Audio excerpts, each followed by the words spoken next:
Presented by Honda. We've been there from the start.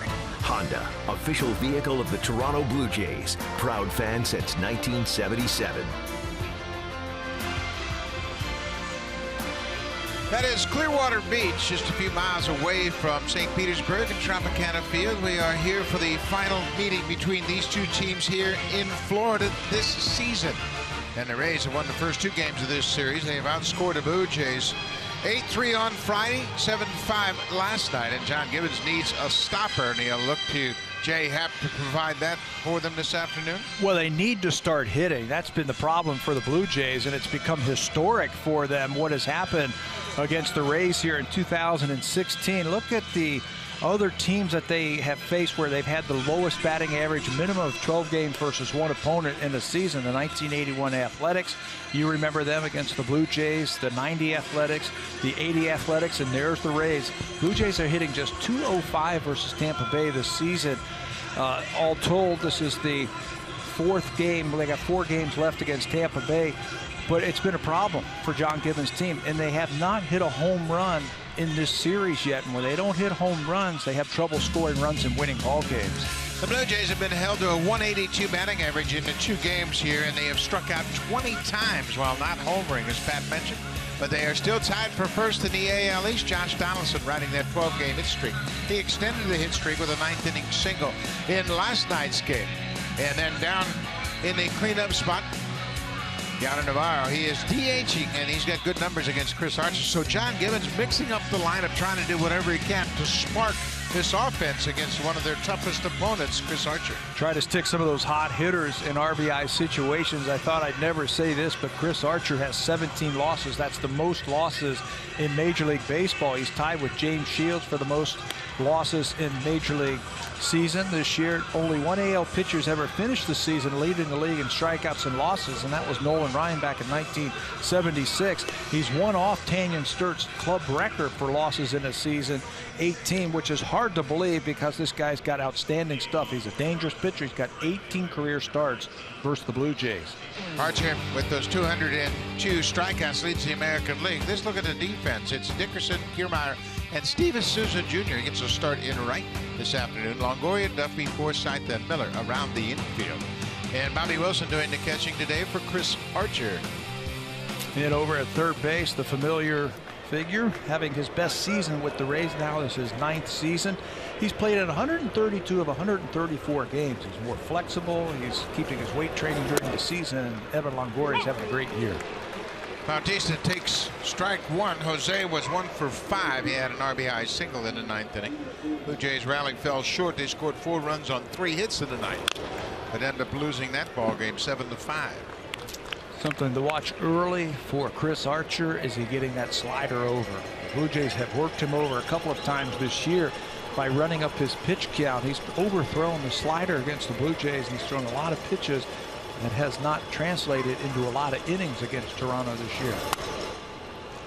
He made the opening day start against Marcus Stroman right here at Tropicana Field. Went 5 innings, but had 12 strikeouts in those 5 innings. 107 pitches to get through those 5 innings versus the Blue Jays. All right, fastball is popped up and into the seats, out of play. For Archer, as Pat mentioned, this is his 19th career start against the Blue Jays. He has started against the Jays more than anyone else. So they know him. They see him a lot. This is the 4th time he started against them this year. He's had some of his highest strikeout games against the Blue Jays in his career. 108 innings pitched, 108 strikeouts against the Blue Jays in his career. That doesn't bode well for the Blue Jays, who have struck out 1,142 times this season. That's the 6th most strikeouts in franchise history, and we've got almost a month left in baseball. And there's the first strikeout of the afternoon. Slider for Archer. Well, Chris Archer is riding quite a hot streak here, pitching at Tropicana Field. Over his last 6 home starts, he's pitched very well. Well, let's take a look at who he faced. He faced Boston and San Diego, Minnesota, Kansas City, some decent hitting ball clubs, and that slider has come back and his fastball command has come back. Of course, he's going to get his strikeouts, and he's doing that, pitching well with just under 3 runs to work with every time out on the mound. Josh Donaldson That was after the first pitch. That was not a good sign that he struck out the first batter with a slider. When you see somebody like Jose Bautista swing and miss, you know he's got a good slider. Donaldson, you mentioned his 12-game hit streak. He's hit 6 home runs and driven in 12 runs over those 12 games. That's a pretty good pitch, and Archer didn't get the call. Home plate umpire is Pat Hoberg. One of the younger umpires in this crew. Jeff Kellogg is the crew chief. He's down at first base this afternoon. 1-1 to Donaldson. Foul tip. You know, I asked some of the Blue Jay hitters what makes Chris Archer so tough, and they said you can't tell between the fastball and the slider. Both of them coming up to the plate, it looked like the same pitch, and it's hard. 97 miles an hour with the fastball, and that slider's got some late break on it, and you can't pick up the spin of it. Archer wants that pitch too. It's an outside fastball just off the plate. So everybody at the top step of the dugout keeping a close eye on Chris Archer, see if they can't pick up something early from the big right-hander.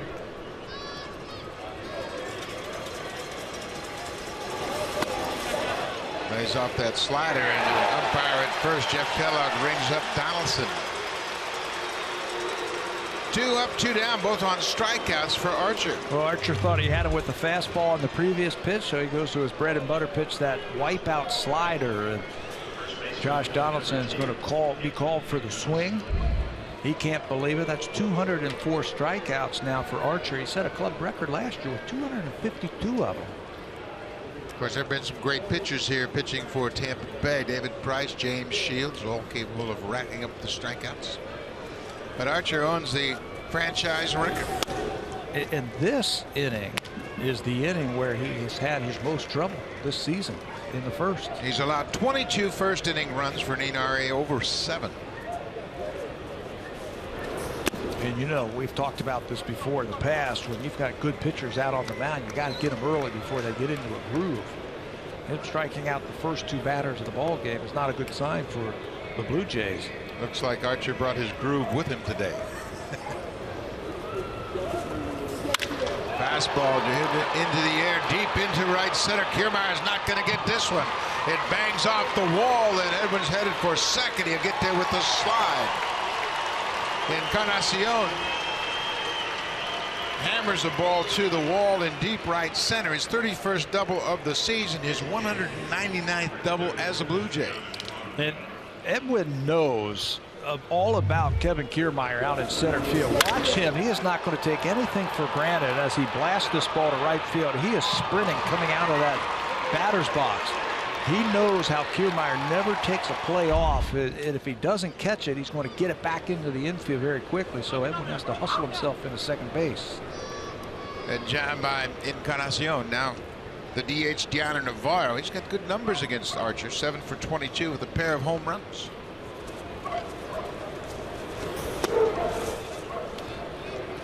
Well, the Blue Jays still have a chance to cash in against Archer in the first inning.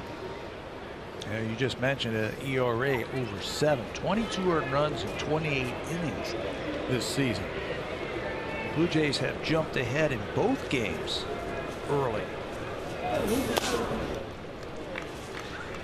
Both games here in this series, they've had the lead, but haven't been able to add to an early lead. Looked like Kiermaier might have twisted his knee or got some kind of leg problem on that blast by Encarnacion. He's been stretching and bending and trying to get that leg right.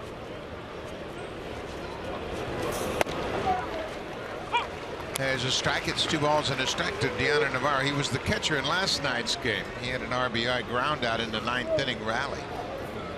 Finished up the night 0 for 4 with a strikeout.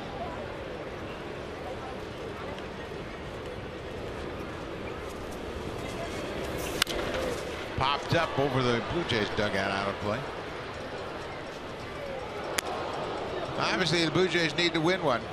They have dropped into a tie for first place with the Boston Red Sox, who are absolutely wearing out the Oakland A's. They're not slowing down, are they? They've gone out on the West Coast and they've taken it to the next level offensively, and it's up to that man right there to stop that losing streak. We mentioned Jay Happ is 6-2 this season, pitching after a Blue Jays loss. Here's the 2-2. Navarro pulls it on the ground. It's past the first baseman into right. Here comes Encarnacion. Here's the throw from Souza, not in time. And now Navarro's going to get caught as he went around first base. And the Blue Jays have taken a 1-0 lead. Chris Archer gives up his 23rd run in the first inning, and Navarro picks up the RBI. Not sure if Navarro might have twisted a knee as he went around first, but he's walking off very slowly after he drives in Encarnacion with a solid single. His 8th hit against Chris Archer is an RBI single, and the Blue Jays have a 1-0 lead as Encarnacion comes around to score.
His 3-game series, the Blue Jays have the lead. Kevin Cash's team has come back and won a couple of come-from-behind wins. Let's take a look at the lineup for Kevin Cash.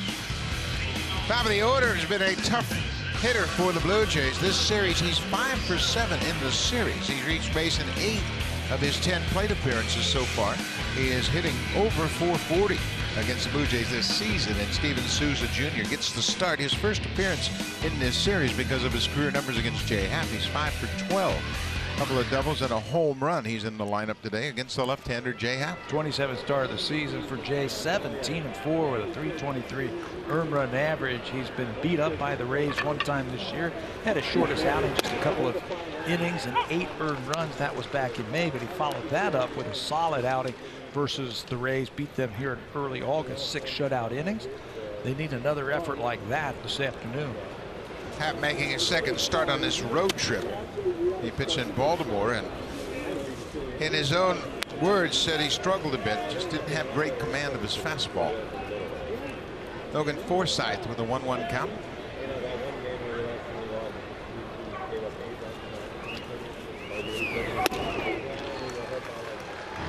Happ's ahead 1-2. You mentioned that start in Baltimore. Jay just didn't look right. He didn't have that pinpoint control like we have seen this year. He wasn't able to use his fastball. He fell behind a lot of hitters, but he gutted it out. Ended up with a no decision. He gave up 3 earned runs in 6 innings against Baltimore, but he gave him a chance to win.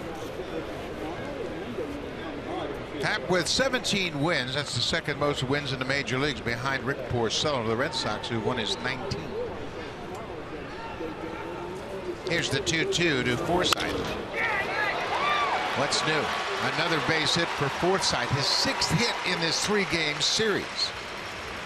He is 6 for 8 in the series. Let's take a look at the defense behind Jay Happ, and Happ has done a terrific job of keeping the defense on their toes. He throws a lot of strikes. It's Saunders in left field this afternoon, Kevin Pillar and Jose Bautista in center and right. Donaldson, Tulowitzki, Travis, and Encarnacion, and then behind the plate, Russell Martin doing the catching for Jay Happ. Kevin Pillar always seems to come up with big catches here in this ballpark. He's had 1 chance in the first 2 games here, but I have a feeling he's going to be busy this afternoon with Jay Happ on the mound. He's been known to give up some fly balls. Kiermaier bunts it, and bunts it foul. Kiermaier comes into this game with 20 hits against the Blue Jays. With that hit, Logan Forsythe now has the most hits against the Blue Jays this season with 22. How about those two guys at the top of the lineup, setting the table for Longoria and Miller? Breaking ball inside off the plate. That's one thing that Kiermaier's been doing a little bit more of since they moved him back into that number 2 slot. They moved him up there on August the 2nd. He now has 4 bunt hits this season. He's been doing that just a little bit more, using his great speed to his advantage. Hot shot off the glove of Encarnacion, and it's going to be a base hit. Kiermaier rips one to the glove side of the first baseman, and Edwin knocked it down but didn't have a play. If he comes up with it, they have a chance to turn 2. But that ball was hit so hard by Kiermaier to the glove side of Encarnacion. He comes off the bag, just doesn't stay down long enough off of his glove, and that ball just has to trickle just a couple of feet away. With his great speed, he's going to beat it out. And what's new, the first 2 batters reach. Those 2 have been a thorn in the Blue Jay side all season. And they've set the table for Evan Longoria, who had an RBI single in the 6th inning in last night's game. As you mentioned, Longoria is having a career season. He's on pace to establish a lot of career highs this season, including home runs, base hits. He's got 31 home runs and 84 RBIs. Said he did a lot of flexibility work in the offseason that helped him, and his weight training that he is using during the season. He's staying strong. Says, I'm finally healthy again throughout the whole season. He's only missed 2 games all year long. That's when you have the most success. Obviously, you stay on the field, you get regular at bats, you have confidence. Cleanup hitter Brad Miller is looking on deck. Nobody out.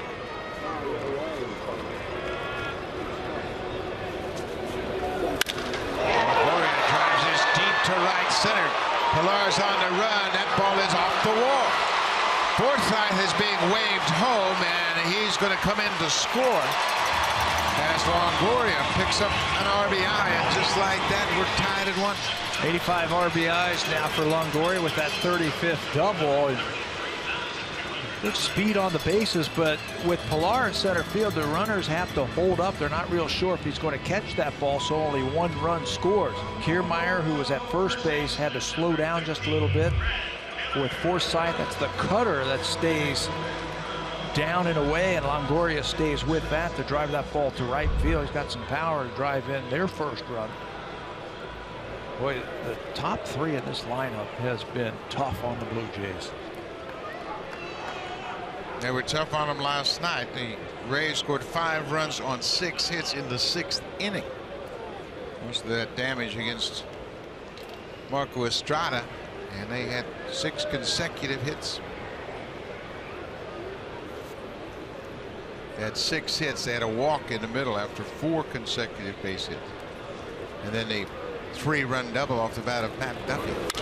And there's a drive deep to right if it's fair, but it's a foul ball. Brad Miller jumped on that first pitch. Boy, he's a free swinger. We noticed that when he was with the Seattle Mariners, that once he steps into that batter's box, he is ready to go. Distributed 30 runs over the last month. They have put him in that 4th hole. He's hit his home runs. They moved him to first base. He's got the 4th highest total in Major League Baseball in RBIs over the last month. 30 RBIs in 30 games. He's only trailing Nolan Arenado, Mookie Betts, and Brian Dozier in that department. Ball and a strike.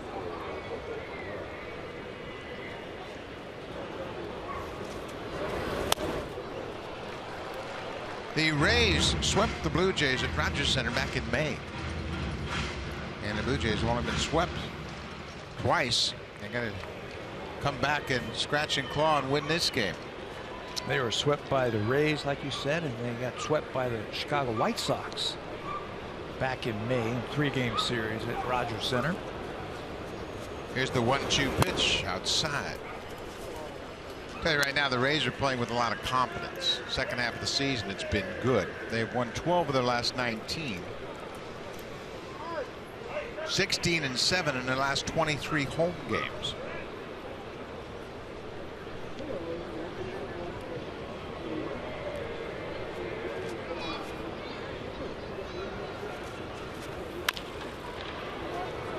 Miller's having a career season. He's been a great addition to this ball club. He has surpassed his career high in home runs. Has 69 RBIs, as Pat mentioned. 26 and 69. I don't think they were expecting that when they traded for him from Seattle.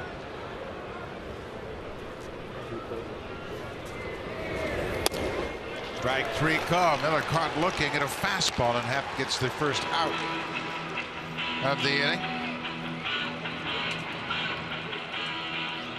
Jay Happ called Russell Martin out to the mound after that pitch, and let's take a look at the rank among left-handed starters in the American League. Jay Happ is in the top of many categories. Well, what a season it has been for Jay. 17-4. He's got the most wins by a left-hander in the American League. His ERA is 5th best for a lefty. He's racking up the strikeouts, opponent's batting average, the whip, just about everything that he has done. And one of the reasons why he has had success, it's like these situations right here. He's been able to strand runners when they get in the scoring position. This is Matt Duffy taking a first pitch strike.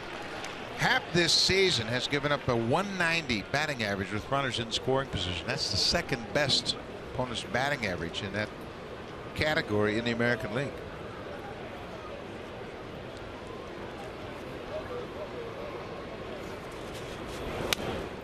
Breaking ball misses down and in. It's 1-1. They mentioned Matt Duffy had a 3-run double in that 5-run inning in last night's game.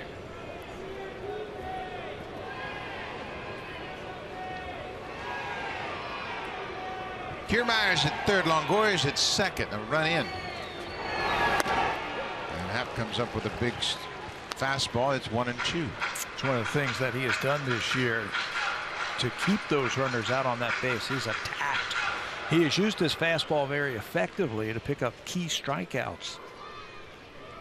They might go right back to that fastball, maybe a little bit higher this time.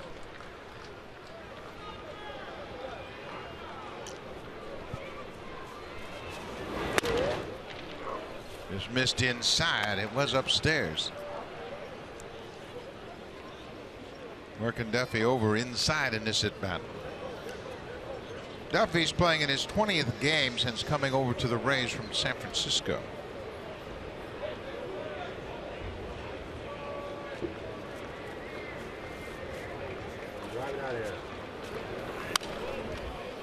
Got him to foul it off. Russell says that's been a great pitch for Jay Happ this year, especially with 2 strikes, how he can elevate that fastball. It's a 4-seamer. And the hitter says, hey, I can hit this ball a long way, but they come up empty. Or they start looking for the off-speed pitch like Miller did and crossed him up, threw a fastball right down the middle. I'd stay right with it. Fastball, he can't get the head out. He fouls it off. Well, Happ had a definitive thought on his mind after the strikeout of Miller. He summoned Russell Martin out from behind home plate. He wanted to talk about something. They had kind of an extended conversation.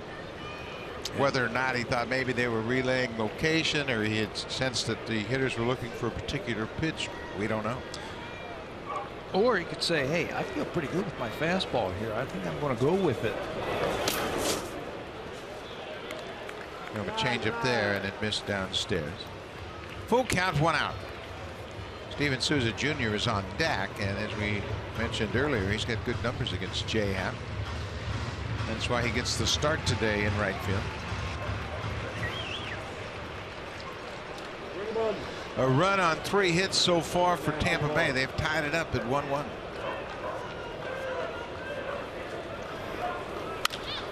Popped up into right. Bautista coming in. Tagging at third is Kiermaier. Here's the throw to the plate. It's on line, but not in time. Kiermaier slides in with the go-ahead run as Matt Duffy picks up the RBI on the sac fly. You know, anybody but Kiermaier and Bautista's got a chance to get that runner at the plate, but Kiermaier just runs so well. He's got 13 stolen bases and tons of speed. Bautista does everything correctly, stays behind the ball, gets rid of it quickly. It's a one-hop strike to the plate, but Kiermaier's just too fast. So Duffy with a 3 ribby day yesterday, and he's getting some information from the hitting coach, Derek Shelton. Steven Souza Jr. He's 5 for 12 against Happ, and he goes after the first pitch.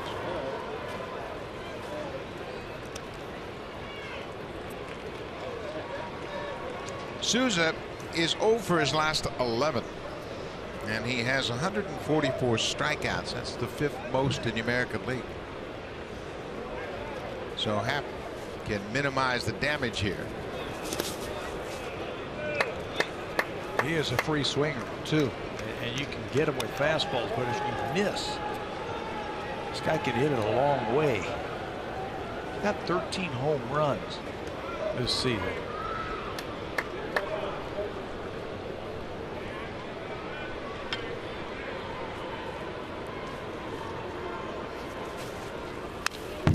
Fouled straight back to the screen.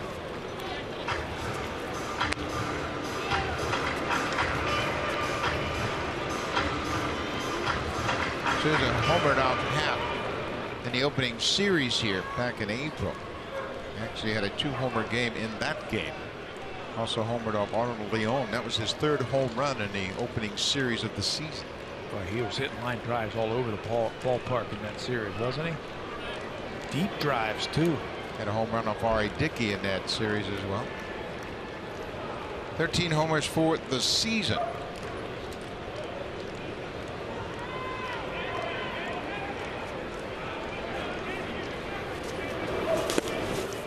Good block by Martin. Cutter in the dirt. Longoria's at second. He had an RBI double. Top 3 hitters in this order have been tough on the Blue Jays in this series. Doesn't it seem like they're always hitting too? Seems like Forsythe, Kiermaier, Longoria are up every inning. They get on base again. They both score runs, Forsythe and Kiermaier. They're trying to find his groove here in the first inning. Souza strikes out. 145th time he's struck out. That ends the first, but Tampa Bay scores 2 runs on 3 hits to take an early lead.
debut, and what an interesting and long ride it has been for him to get to this point. In 2009, he was drafted by the Pittsburgh Pirates out of high school. He decided instead he wanted to go to college. 2 years later, he gets selected by the Arizona Diamondbacks. Actually, it was the Colorado Rockies. Once again, decides he wants to go to school. Then the next year, it was the Arizona Diamondbacks. He decides, yes, I want to sign with these guys. Well, it turns out he had an elbow injury, needed surgery, so back to school he goes again. And finally, in 2013, the Blue Jays select him. It was the 4th time he had been drafted by a major league team. He had to spend his off seasons, guys, working odd jobs, including being a bicycle courier last off season in New York City. Pretty interesting path to the major leagues. That strikeout last night for Dermody was Nick Franklin, his first major league strikeout. Showed a pretty decent slider yesterday. That's the book on it.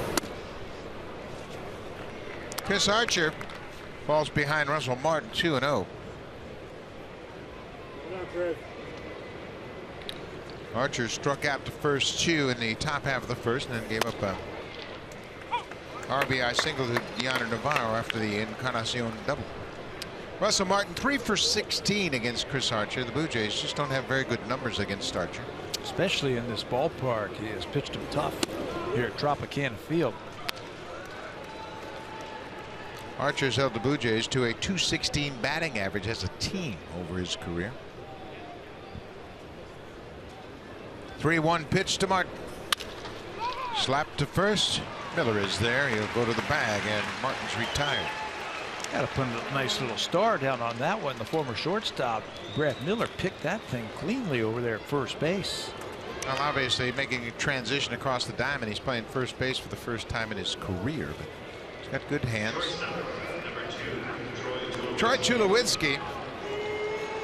He walked in that 9th inning rally, finished up the ball game 0 for 3.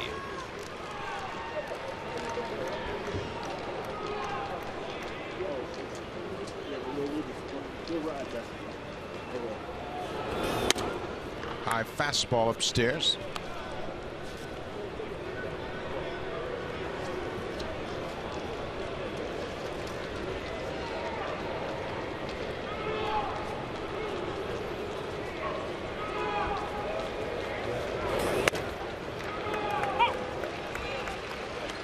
Tulowitzki on this road trip 3 for 19.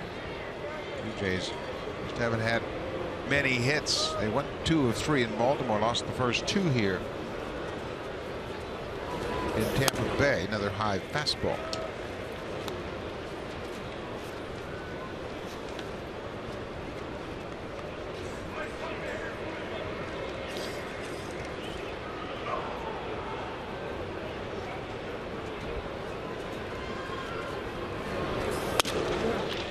Keeping that ball upstairs, and Tulowitzki won't chase. They have pitched him tough this season, too, batting 167 against Tampa Bay, but he has 12 RBIs. He's just 8 for 48, but he's driven in 12. Jays hitters just have to continue to grind at bats. You can't give away anything. You got to make Archer work, make him throw lots of pitches, and you can have success against him. Make him throw some pitches. He had a big first inning. Threw a lot of pitches in the first inning.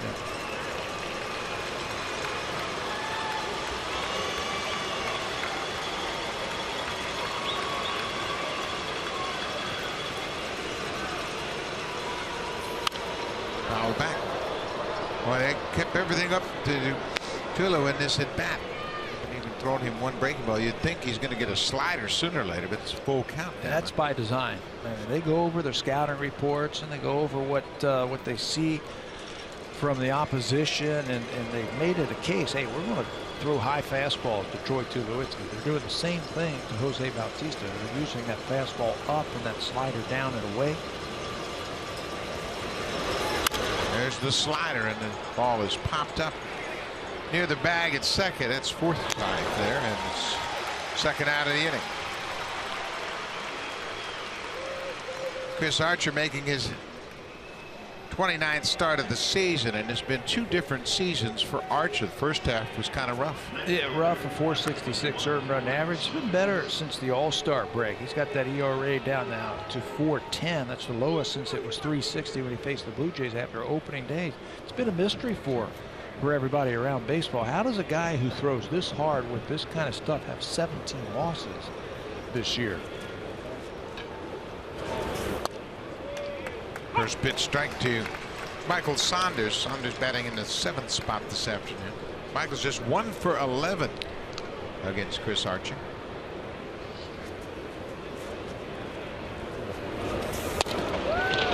Right back to the same spot. Pretty good fastball. He's got some ride on that fastball, doesn't he? When he throws that low thing, it just doesn't dip out of the strike zone. It's able to carry into the strike zone. One of the reasons why Archer has been better since the All-Star break, he's been throwing more sliders, and he's been getting great results with it. 0-2 pitch. And what got away from him there. We mentioned Archer's improvement in the second half in ERA. He's also pitched very well here at home. He's got the 2nd lowest earned run average pitching at home in the American League. His home ERA is 2.61. He trails Kevin Gausman of the Orioles, who's at 2.27 pitching at Oriole Park at Camden Yards. 2 hard-throwing righties in the American League East you have to deal with.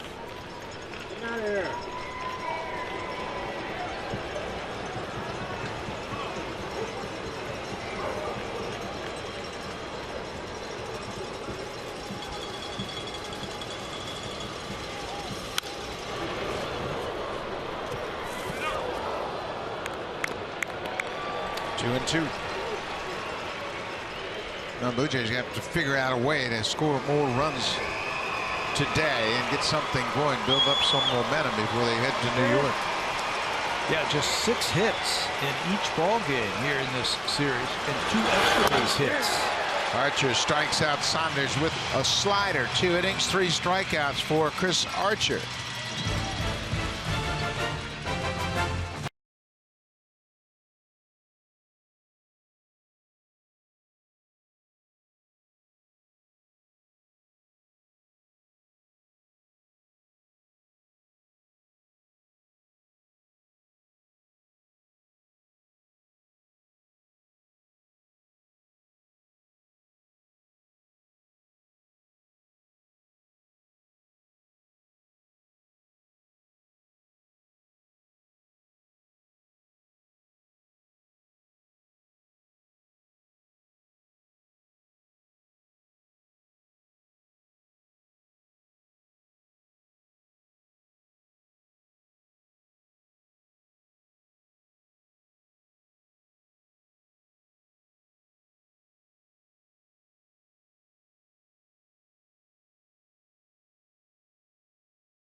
Blue Jays VIP weekends in 2017. Contest details and rules available now at bluejays.com/bear contest. And guys, just to finish up that story on Dermody, we saw a young lady in the stands last night with that Team Derm shirt or sign, and I asked him, who is that, your sister, your girlfriend? He goes, no, that's my second cousin. She lives out here in the Tampa area, and she's probably one of his biggest fans. Yeah, we spoke to him about that. He was very pleased that he was able to have some family members here. But he's got a big league appearance under his belt now. Got to get the tape of that game so you can see your first big league experience, first big league strikeout.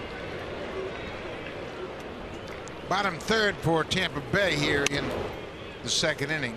Corey Dickerson, Bobby Wilson, and Kurt Casale. Dickerson's 0 for his last 17. Trying to get something going. In an RBI in game 1 with a ground out. I'm surprised that he is in the lineup this afternoon versus left-handed pitcher Jay Happ, but Kevin Cash said they got to find out what they can do with this guy. Can he hit left-handers? Can he play in the outfield? He's been DHing most of the time this year. Obviously, this time of the season for teams like Tampa Bay, they're trying to figure out what direction to take for next season. Corey Dickerson playing in his first year with the Rays, coming over from Colorado. He got some power, 18 home runs. You have to find out if he can be an everyday player. So he's in against Jay Happ today. Can he hit against left-handed pitching? He's only hit .221 versus lefties this year with just 1 home run.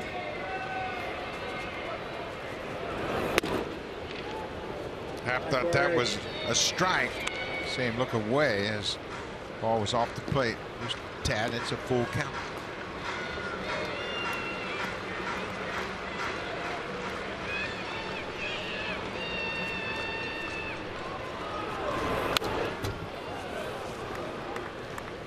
Pretty good 2-strike approach right there. He's trying to make a point. I can hit lefties. That's the point he's trying to make to a skipper.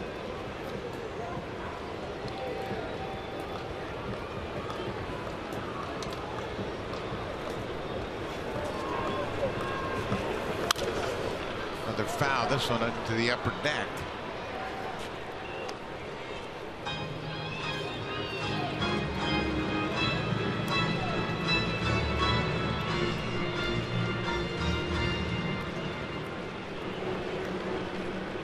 Tampa Bay with an early lead, 2-1. Broken back, grounder to first, and Encarnacion will go to the bag. Dickerson's retired, 1 away. That's what Jay Happ can do. He can get into that kitchen of those lefties, and that's something that he has done. In baseball, we call this a finishing kick. He has that ability. In 2015, after the All-Star break, he had an outstanding earned run average. He's doing it again this year, finishing strong. Last year with Pittsburgh Pirates, he was outstanding, and he's got to do it again for the Blue Jays. 292 earned run average since the All-Star break. See the finish line and sprint right through it. Bobby Wilson, the catcher, goes after the first pitch breaking ball. Wilson was claimed by the Rays on August 4th after being designated for assignment by the Texas Rangers. This is his 3rd big league club this season. Detroit, Texas, and now Tampa Bay. They had all kind of problems with their catchers early in the season. Throwing out base runners, calling games, hitting. They had Hank Conger here early in the season. Now it's September, and they've got 3 catchers on their roster. 2 of them are in the lineup today. Casale, a catcher, will bat after Wilson, and he's the DH this afternoon. Luke Maile is the 3rd catcher. High fly ball. You got to keep your eye on the ball in the afternoon here, because that roof is very light, very difficult to pick up the baseball. But Michael Saunders tracked it down.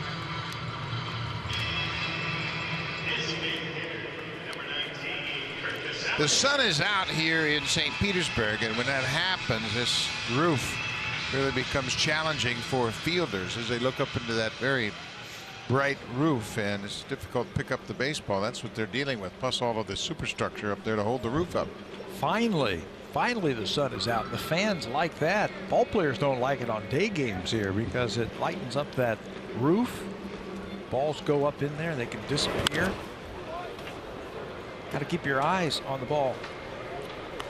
This is Curt Casale batting at 9th. He's serving as the DH this afternoon. Casale just recalled from AAA Durham on Thursday, his 2nd stint with the Rays. He was with the Rays opening day through August 4th.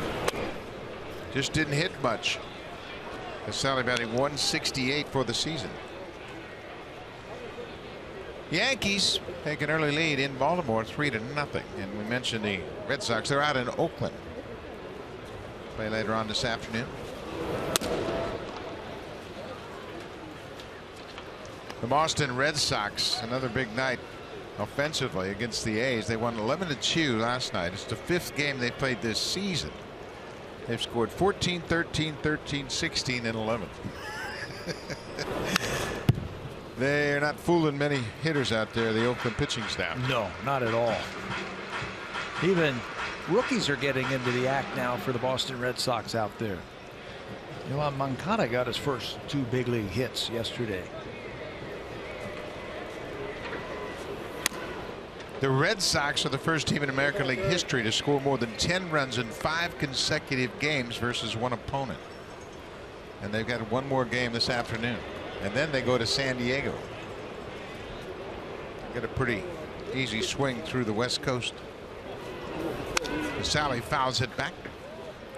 Of course, the Blue Jays will head to New York after this game. They'll play a day game tomorrow, followed by 2 night games Tuesday and Wednesday.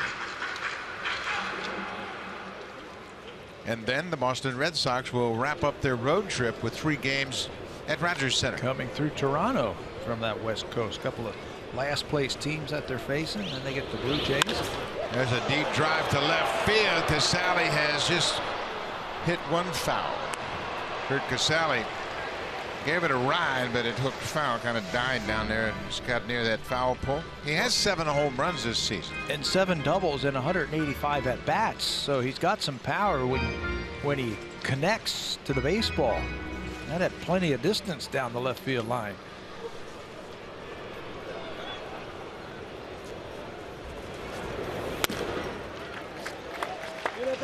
Takes a 2-out walk.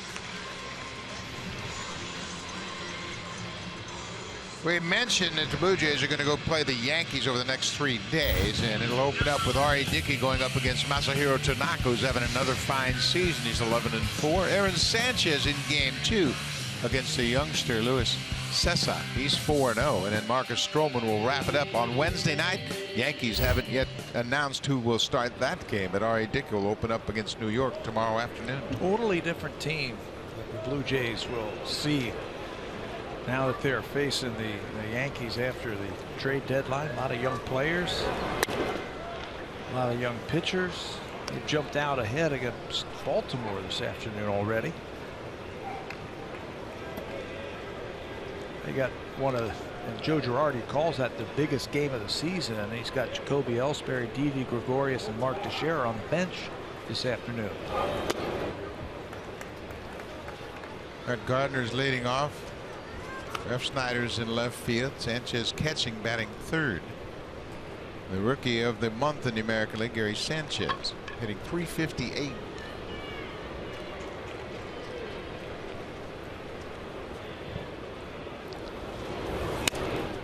Three and 0 to Logan Forsythe. He singled and scored in the first. This is a lot like his last start against Baltimore, where Jay just couldn't find the zone with his fastball. He's trying to make some adjustments out there, trying to get that ball consistently in the strike zone. Yeah, we spoke to Jay about that his last time out. He said it just was out of whack. My timing wasn't really good. I could never repeat my delivery and couldn't find my release point. He's having similar problems early on here this afternoon. You'd be surprised how many times that happens to starters. There's a late call by the home plate umpire, Pat Holberg. You know, you ask them and you say, you know, do you go out there and at least have your mechanics every single time out? They said no. Something could be a little bit off on a day and it just upsets your timing, just upsets everything. Casale will be off on the pitch, running with 2 outs. There he goes, and Forsythe hits it foul down the right side. That's going to be into the seats. You know, just like a good hitter can repeat his swing over and over and over again, a good pitcher repeats his delivery. And when he does that, he stays together and he's able to throw strikes.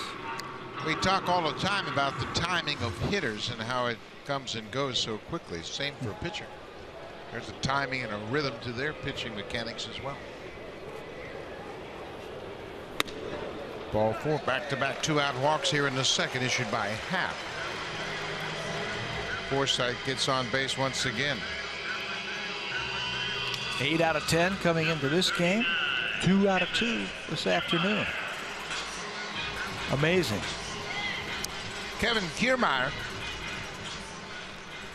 He had a base hit off the glove of Edwin Encarnacion his first time up. He scored the second run on the sac fly by Matt Duffy.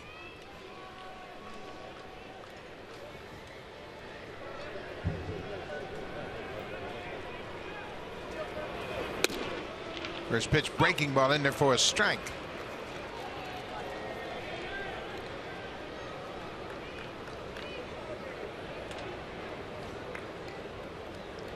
Kiermaier homered in last night's game.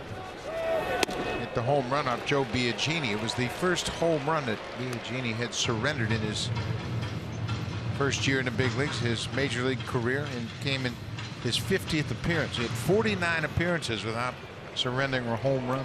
Amazing. This guy had one of the longest hits yesterday and one of the shortest hits. He had a bunt single and a home run in the ball game. He's got a 7-game hit streak, right on the heels of an 0 for 13. But speed will allow you to put together hit streaks. 0-2, Happ misses with the fastball. Tell you, it'll put pressure on the defense too, where you feel like you have to be perfect to make the play, even on a routine ground ball. Make a good throw, make sure you catch the ball. If not, with his speed, and he's a very aggressive runner, he's going to run himself into a lot of base hits. Line to the second baseman, Travis. Kiermaier hit it hard, but right at Devin Travis. That ends the inning. The Rays get a couple of 2-out walks and strand a pair. We'll go to the third. Tampa Bay has a 2-1 lead.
Net is the place to be. We'll not only have today's game against the A's following the Jays, but we'll have tomorrow's game as well as they take on the San Diego Padres. That game gets underway at 4:30 Eastern. That is 1:30 Pacific. And as badly as the Jays want to get out of the Trop, I imagine the A's would love to see the end of the Boston Red Sox, guys.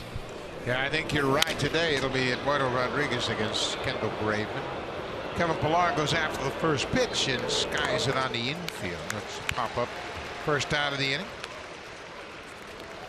A young fan enjoying that candy floss, having a good time here at Tropicana Field.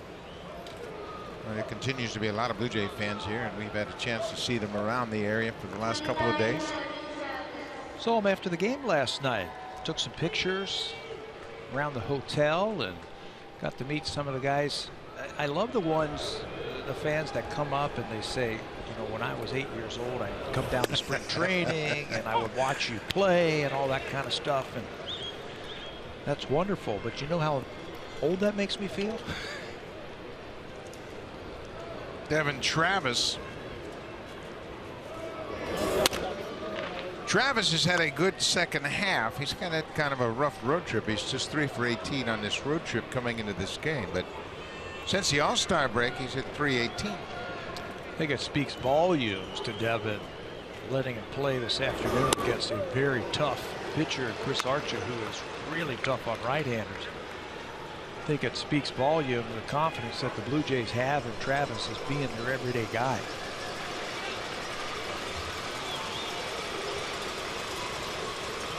One and two. Breaking ball, he didn't chase.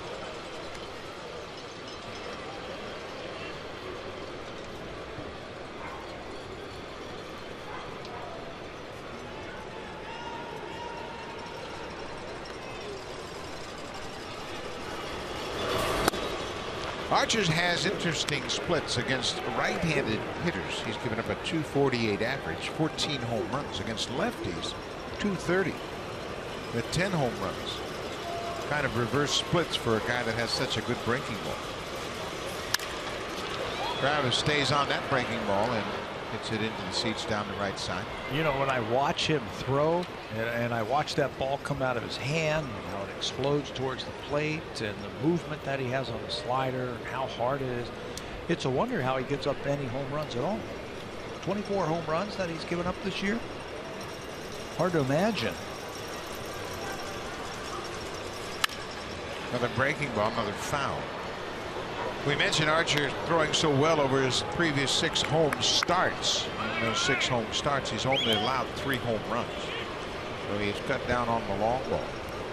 He gave up a pair of home runs to the Orioles, Jonathan Scope and Pedro Alvarez on July 15th here. And then the other home run was to Kendrys Morales. There's a high fastball, and that was set up perfectly for strikeout of the afternoon.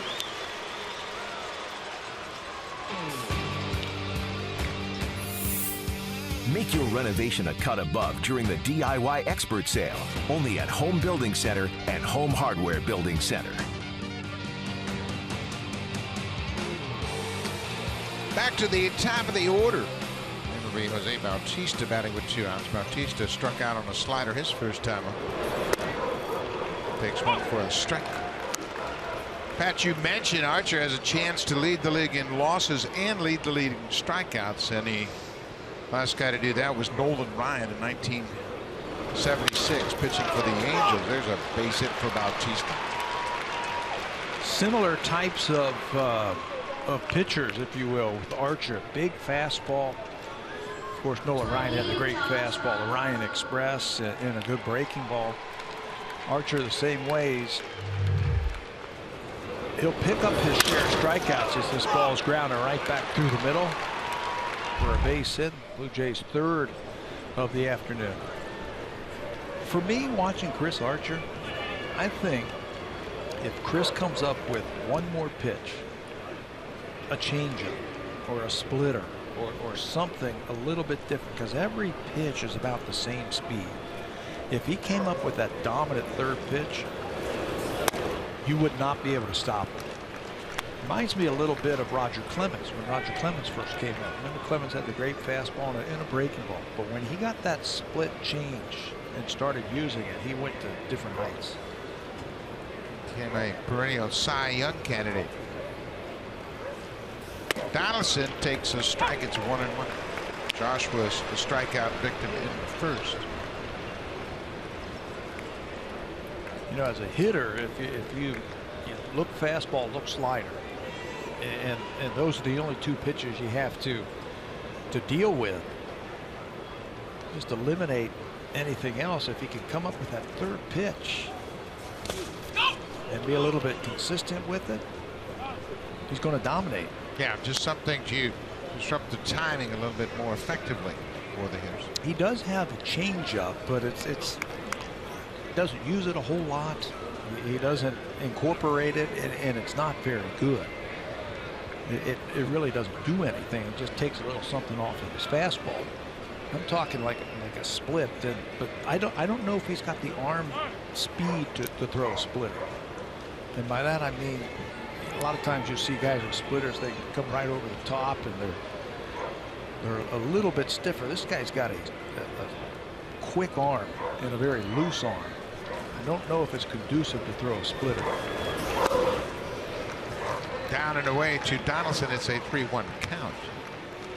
But if he threw, excuse me, Buck, if he threw a Marco Estrada type of changeup, something like that, a four-seam changeup, is something different. Watch out. Yeah, to go along with that great fastball and slider. Mid-90s fastball and a wicked slider. 3-1 pitch to Donaldson. There are 2 outs, and it's ball 4. Donaldson will take another walk. That's his 88th walk of the season. He's second in the American League in that category.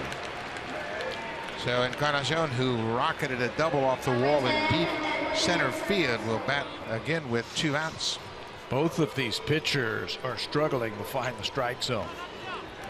Jay Happ has thrown 61 pitches through 2 innings.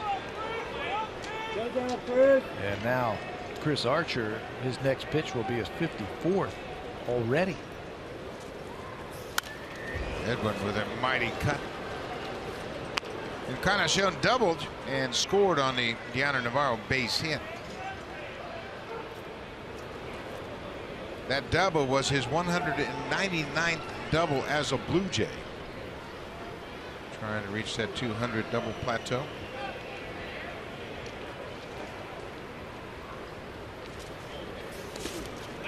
Blocked, and both runners are going to advance. Bautista moves to third. Donaldson follows him into second.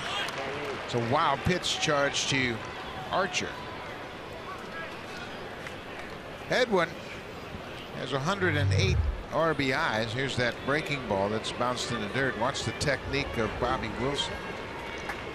Look at the ricochet on that ball as it hits out in front of home plate. It's almost like when it's got that spin, and when it hits the dirt, it's going to reverse and go the other way. That's a little unusual for a slider. Generally, a slider will kind of stay low, but a curveball will bounce up. But that one had a little bit more of a curveball-like spin and kicked up on Bobby Wilson. 2-1 now to Encarnacion. He has 108 RBIs.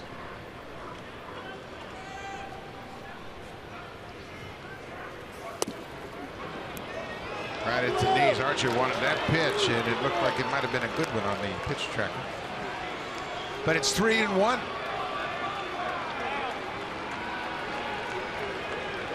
Edwin always has to hit tough pitches. They don't give him many good pitches to swing at.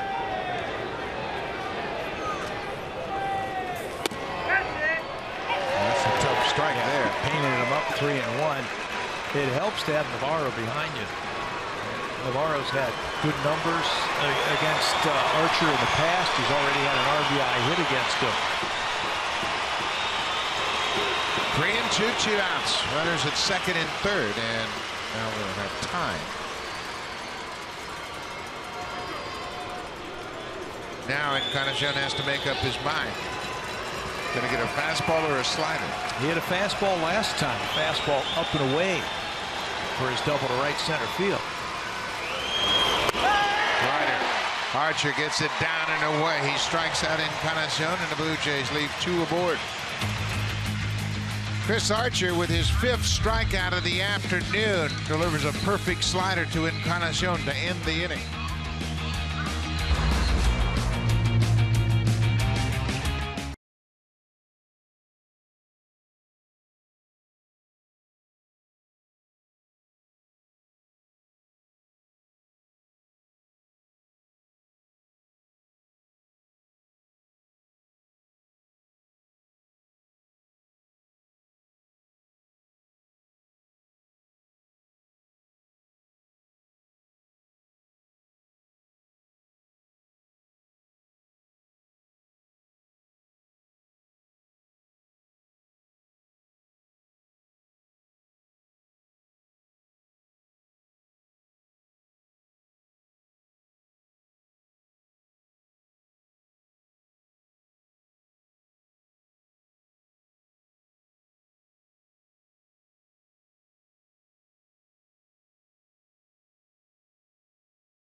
Also have the opportunity to buy tickets for the 2016 postseason. It is a limited time offer, though, while supplies last. Season ticket member benefits include access to exclusive events and enrollment in the My Blue Jays member program. Visit bluejays.com/season tickets for more details. Now we get you back to Buck and Pat.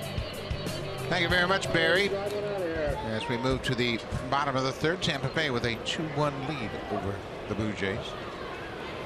Evan Longoria had an RBI double his first time up.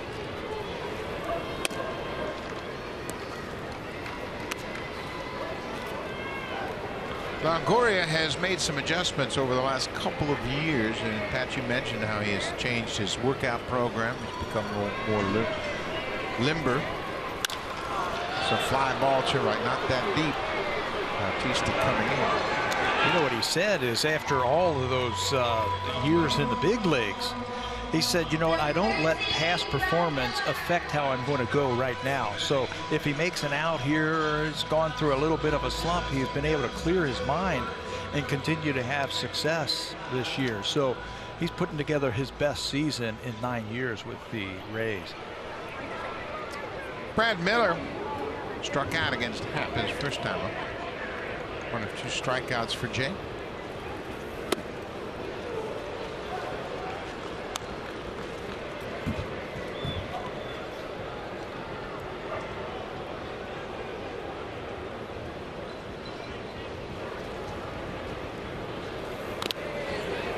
Interesting showing bunt there with Donaldson deep at third, but bunted it foul.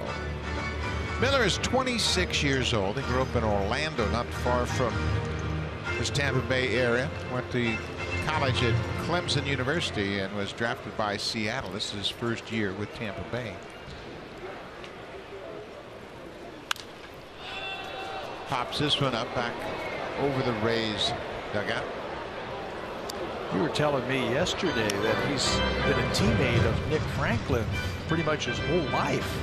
Yeah, Nick Franklin and Brad Miller played on travel baseball teams over in the Orlando area, so they have been teammates, and they were teammates in Seattle. Now they're reunited here in Tampa Bay. How cool is that, to be able to play with a guy since you were just a little kid? Now you have dreams of playing in the big leagues, and then of course you have an opportunity to play with your pal from your childhood. It's pretty cool. I think that's neat, and then not just in Seattle, but then they both end up here in Tampa Bay. Nick played the first 2 games in this series in right field. He's got this afternoon off.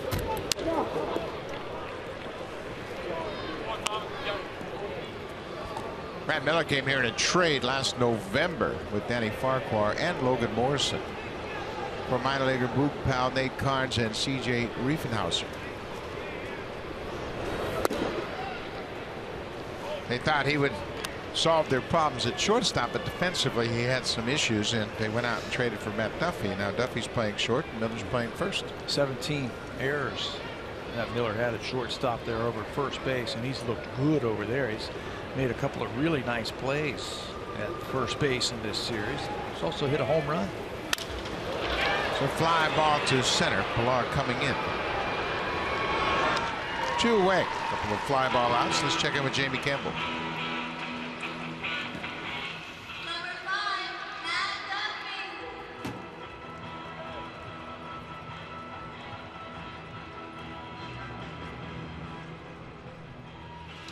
Joe Girardi kind of shook up the lineup today. He put all the kids in there. Romine's the DH. Judge is in right field. Austin's playing first base.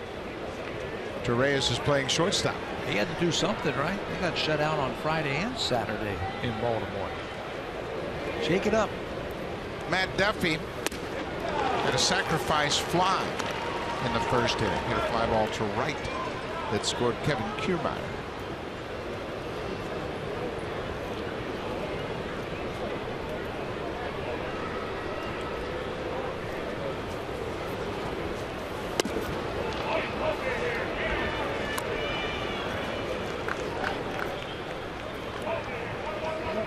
For the Yankees, Gardner, Castro, and Headley, the only regulars in the lineup. They've got the kids in there.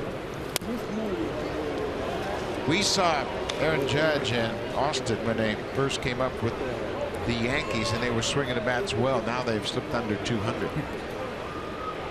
Information as it gets passed around quickly. He rips it into left field. Big turnaround first, and he'll stop there. 2-out single. Two pretty good at bats for Matt Duffy. A sacrifice fly his first time up. Wanted this ball away, and it leaks back over the middle of the plate. He hits it hard to left field, finds a hole. That is their 4th hit of the afternoon. Here is Steven Souza Jr. He struck out to end the first.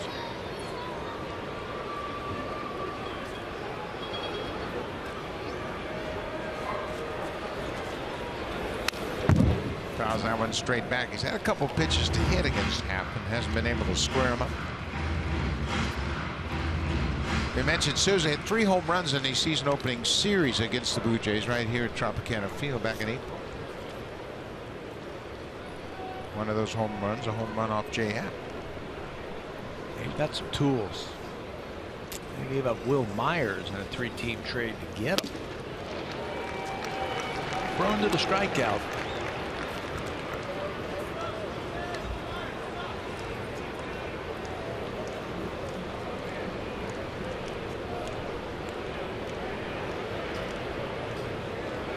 Jays ahead 0-2. 2 outs. Duffy made an interesting move as he just kind of faked as if he was going to run at second, and I think he caught the eye of Jay Happ. Duffy's 0 for 1 in stolen bases, but there's 2 outs and 2 strikes on the batter. That's the guy that I would be worried about. Duffy had 8 steals while playing with the Giants. 8 steals in 12 attempts.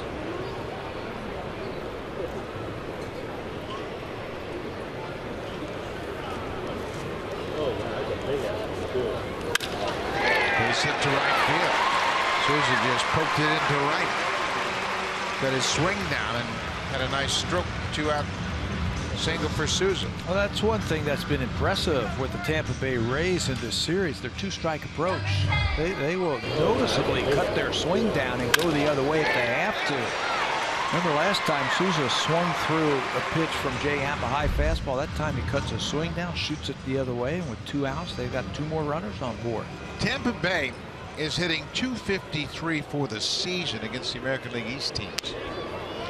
You compare that to the Blue Jays. Jays have hit .237 against the American League East this season. And Tampa Bay has hit 24 home runs against the Jays in 15 games. Second to the Orioles, 26 home runs.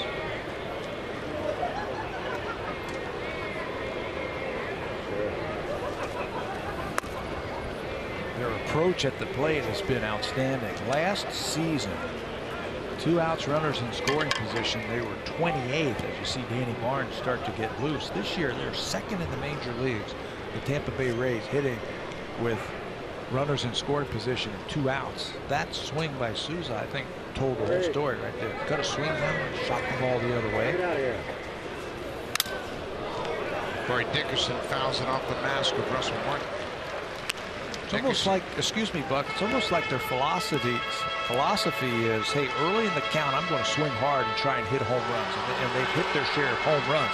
But when they get to 2 strikes, slow things down, cut down your swing just a little bit, start to use the whole field, and it's starting to work for them. Remember early in the year, they were swinging at everything. Much better approach with 2 strikes.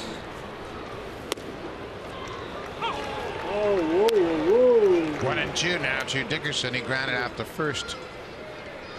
His first time up.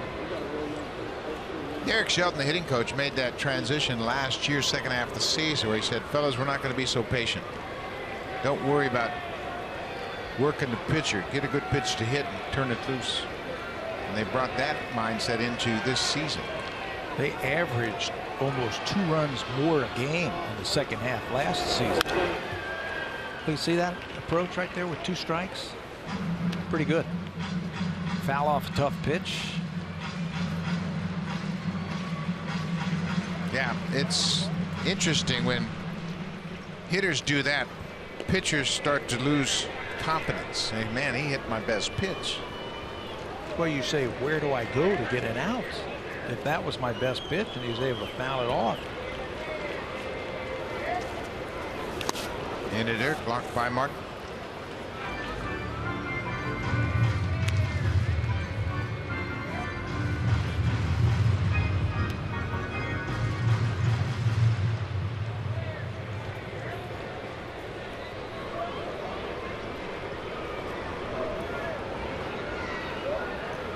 Two balls and two strikes. Duffy at second, Souza at first. They both run well. Outside. That's a full count with 2 outs. Both runners will be moving on the pitch. Tampa Bay with a 2-1 lead. Both clubs scored their runs in the first inning. Blue Jays have to do something to turn this ship back in the right direction. Make a good pitch in tight situations, come up with a clutch hit. There go the runners, and there's a base hit to left. Duffy's around third. He's going to score. Another opposite field base hit, and Dickerson snaps an 0 for 18 with an RBI, 2-out single to left. And a 2-strike single. A perfect example of what we were just talking about cutting down your swing and just hitting the ball where it's pitched. Jay tried to slip a fastball by Dickerson, and he'd been known to strike out a few times, but he cuts it down, shoots it into left field. 2 outs, nobody on, 2 quick outs here in the third inning, and now 3 straight hits. And that's going to be it. John Gibbons has made the call to the bullpen. Danny Barnes, a right-hander, will take over here in the third inning. Jay Happ, 85 pitches, and once again he struggled with the ability to get ahead, and then the Rays changed their approach, got some opposite field hits, and they knocked Jay Happ out of this game. He'll leave with the Blue Jays trailing 3-1. Danny Barnes will take over and face Bobby Wilson when we come back.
Program, WestJet will match your status and treat you like gold. Learn more at westjet.com/getgold.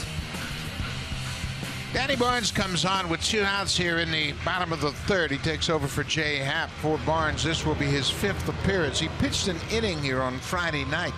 Had a couple of strikeouts, walked a batter, but nothing more. Trying to put out the fire here in the third. Struck out the first 2 batters he faced in that game. Gave up the walk to Forsythe. Need some length out of the bullpen this afternoon. Barnes delivers a strike, and that's what we have seen in the few appearances Barnes has pitched. He throws a lot of strikes. He's got a good fastball command. When you ask him, hey, what do you throw? I can use my fastball. I can go inside. I can go outside. I can go upstairs with it if I need to. And he's not afraid to use his changeup. There's the changeup, and Wilson hits it foul down the left side. Give you an idea how Danny Barnes impressed the Blue Jays. He allowed 1 earned run in 25 2/3 innings at Buffalo. That translates to a 0.35 earned run average. And he just doesn't walk anybody. He had 2 walks and 37 strikeouts. 2 walks. Throw it over. Give yourself a chance. Bounce that changeup in the dirt. What did Alex Cobb say after his first inning of work here on Friday? He said these are big league defenders. Pitch to contact. They'll make the play for you. And boy, did he ever finish strong the other day. Retired the last 10 batters he faced and had 7 strikeouts.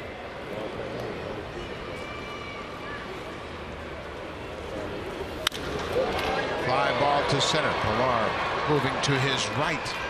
Barnes comes in and puts out the fire. Tampa Bay adds a run in the 3rd. We'll go to the 4th. The Rays lead at 3-1 over the Blue Jays.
Superstars in sports entertainment. It's WWE Raw tomorrow on Sportsnet 360 and Sportsnet Now. Guys, it is Dog Day at the park. It's also Superhero Day at the park. Somebody asked me if we'd see Underdog here. That would be killing 2 birds with 1 stone, wouldn't it? It is interesting. You see a lot of fans have brought their pets with them today. Bark in the park, if you will. Very popular around baseball now, isn't it? Yeah, I know the Orioles do it a lot. They have a calendar. They take pictures of all their players with their pets. Janner Navarro will lead things off for the Blue Jays here in the 4th.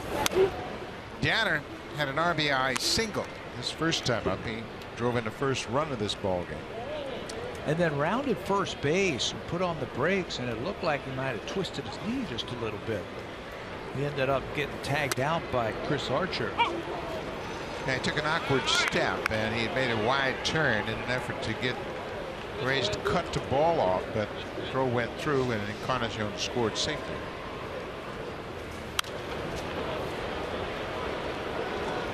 That's a scary thing when you are running full speed and you got to put on the brakes, and that knee just buckles a little bit. He did the right thing of just standing there and getting tagged out.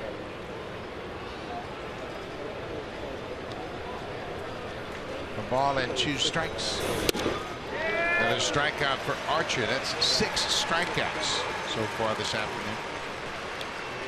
Archer came in leading the American League with 202 strikeouts, and you mentioned Nolan Ryan is the only other pitcher that has led the league in strikeouts and losses. He did that in 1976, and it's interesting, that year Ryan was 17 and 18. He had 327 strikeouts. 327 and 18 losses. 18 losses. How do you do that? And I'll tell you, when Archer's slider is bending the way it is here, he's going to have high strikeout games. His career high for strikeouts in a game is 15. Did that a couple of years ago against the Angels. Russell Martin takes his strike. Pat Holberg, the umpire, is what they refer to as a call-up umpire, who will come up when the regular umpires take their vacation time or they have an injury. He's kind of a call-up umpire that works between AAA and the major leagues.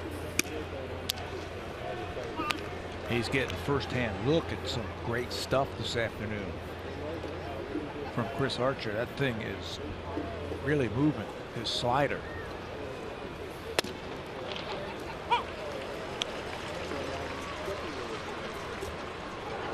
Holberg's been umpiring since 2009.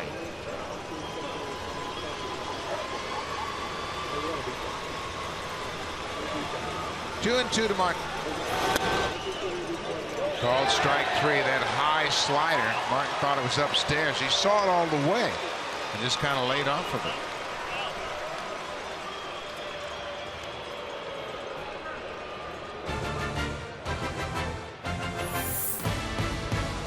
A lot has changed in 40 years, but one thing hasn't.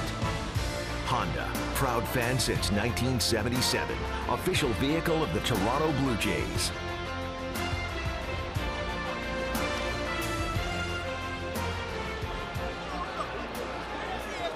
You see how frustrated Russell Martin is, and John Gibbons is out. Yeah, he's been thrown out of the ball game. He was giving it to the young umpire behind the plate after that last pitch to Russell Martin. Russell was walking away, and Gibby kept barking from the bench. He said one more word and you're out, and he pitched him out of the ball game. Jeff Kellogg is the crew chief. The veteran is umpiring at first, and he intervened and kind of escorts Gibby back to the dugout. Russell Martin going back to the bench, and he wasn't pleased with the strike zone, and he's seen it firsthand, of course, catching today in front of Pat Holberg.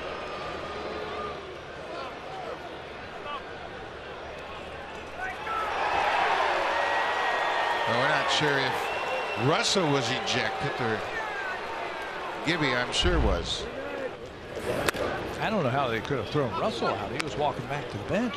He had his say, and to the umpire, he had his back to him heading into the dugout.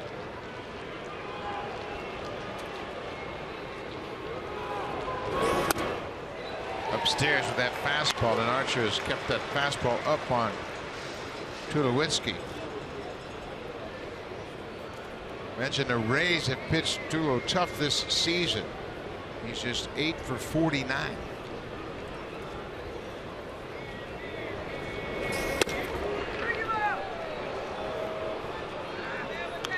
Two and one now.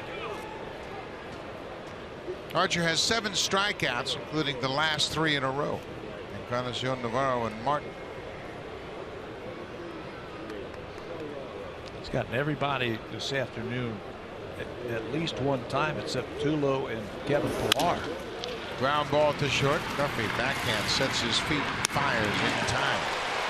Blue Jays go quietly in the top half of the 4th. Tampa Bay with a 3-1 lead. Martin still in the game.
home for 2 great series. First, the Boston Red Sox visit from the 9th to the 11th, and then these same Rays from the 12th to the 14th. Later in the month, we'll see the Yankees come in from the 23rd to the 26th, and then the Baltimore Orioles. It is all American League East opponents at Rogers Center the rest of this month. And guys, I'm sure the Blue Jays will be more than happy with the fact that they will not have to play the Rays here at the Trop again after today. It has not gone well so far. Danny Barnes came in to get the final out of the 3rd inning. Starts the 4th. Misses with the first pitch to Curt Casale. Casale drew a walk in the 2nd.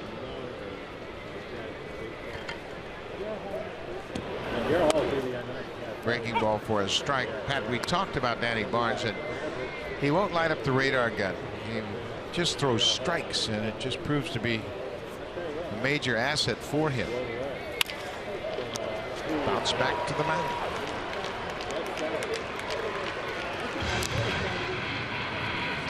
Well, Jay Happ, coming on the heels of a 6-inning outing in Baltimore, last just 2 2/3. He threw 85 pitches over those 2 2/3, 6 hits, 3 earned runs, a couple of walks and 2 strikeouts, and he just basically pitched from behind. Yeah, 30 pitches in the first inning, 31 more in the 2nd inning. Fastball command again was a problem for Jay this afternoon.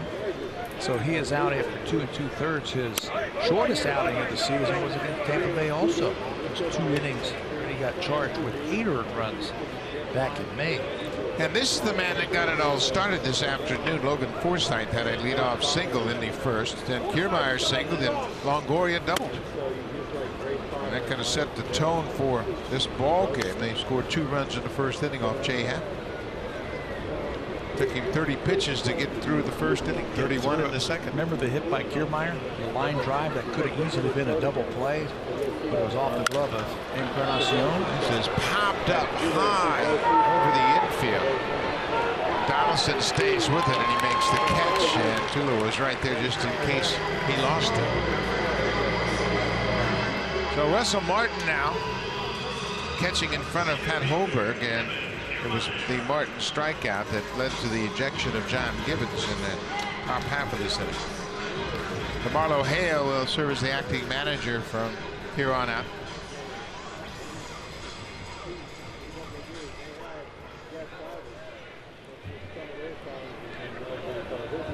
Kevin Kiermaier. He's 1 for 2. He lined out to end the 2nd, lined out to the 2nd baseman. With a couple of runners on board after 2 walks. Could have been some more runs, but Travis made a nice catch. You were talking about Barnes and just throwing strikes. Throws quality strikes. He stays aggressive. They put him in a tight situation in his major league debut against Houston, and ended up striking out Carlos Correa. Shows you that it's a guy who's not afraid to throw the ball over the plate.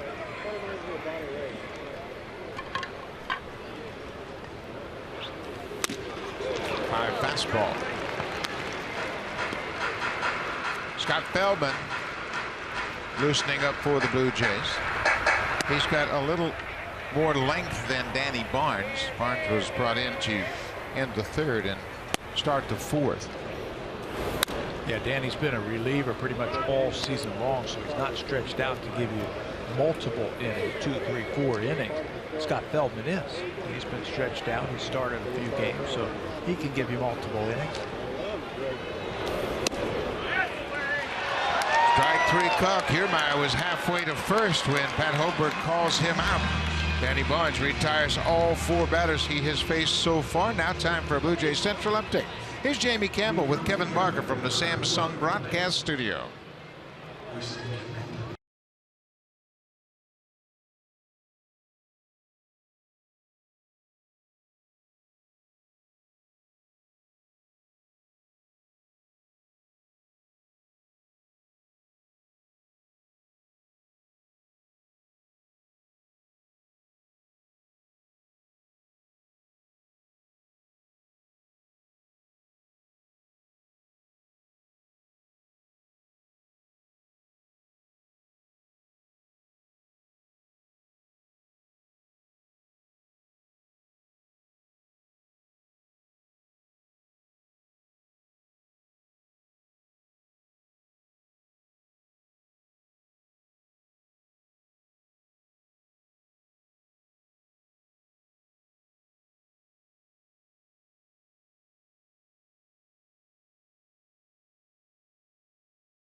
West, share your experiences using the hashtag #FromAnywhere. With Roam Like Home starting at $5 a day when roaming in the U.S. on a Share Everything plan, you can use your phone just like you do at home at over 100 destinations around the world. Go to Rogers.com/RoamLikeHome for more details. Now we get you back to Buck and Pat.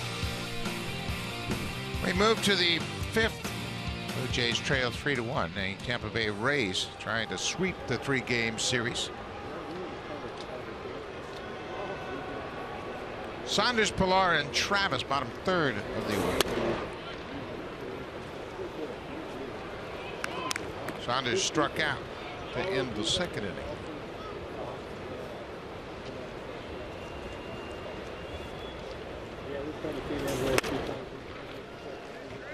Archer's got as good a command as I've seen for a while. He's able to get that fastball where he wants to. Blue Jays have had success against him this year by running up that pitch count, and Chris had some high walk games, if you will, against the Blue Jays that really, combined with his strikeouts, pushed that pitch count up, and he was out of the ball game. In his previous 3 starts, he had 11 walks,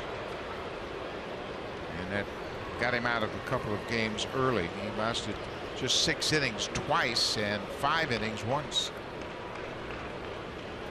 You know, there's no question he's got outstanding stuff, and you're seeing it on display through the first 4 innings this afternoon. Ground ball, Forsythe to his right, 1 away.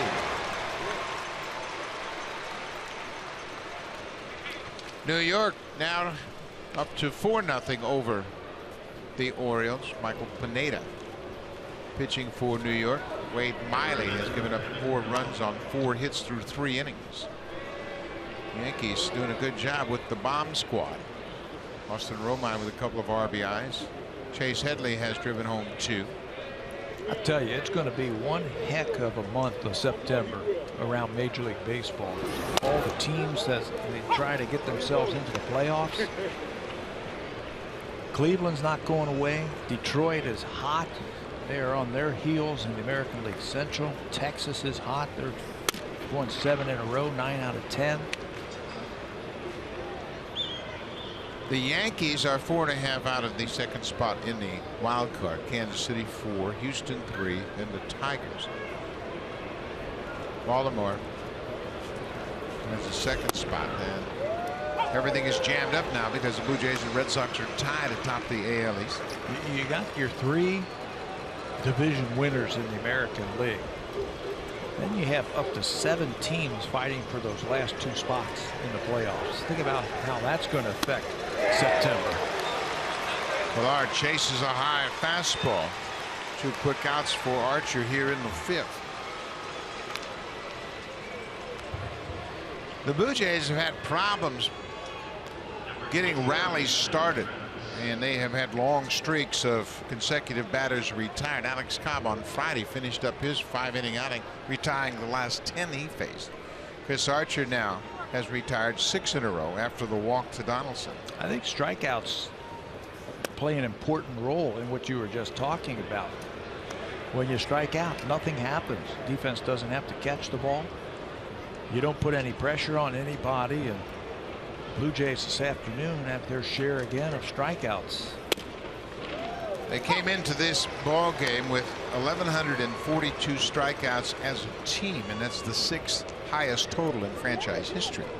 The strikeout record for the Blue Jays offensively is 1,251 strikeouts in 2012. Devin Travis hits it on the line to the alley. Dickerson cuts it off, gets it back in to hold Travis to a loud, long single. So that snaps a string of 6 straight retired by Archer. Oh, he put a good swing on that one. High fastball. And Devin's got some pop in that bat. He's not just a guy who can hit the ball to right field. He's got that, but watch how he gets on top of this high fastball and rips it into left field. Creeping ever closer to 300 again, even though he's had a little bit of a down spot right here. Getting that average up towards 300 again. Jose Bautista takes the first pitch strike.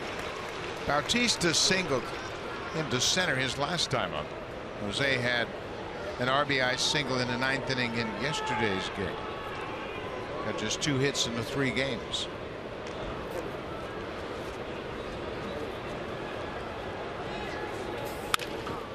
Check swing, Tapper back to the mound. Bautista got jammed, and Archer will walk it over to flip to the first baseman and end the inning. Blue Jays get a 2-out single and leave a base runner. We'll head to the bottom of the 5th.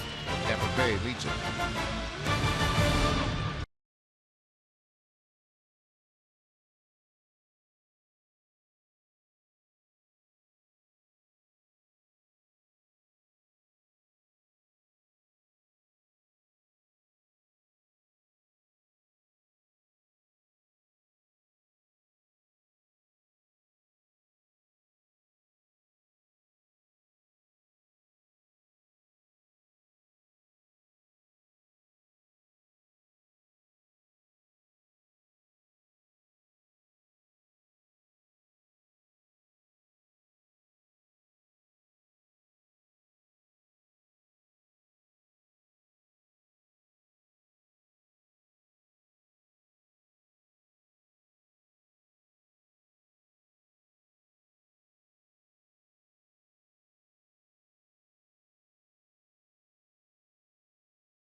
Earn yourself some points. Today's code is MBJ1452. You can earn those points simply for watching today's broadcast.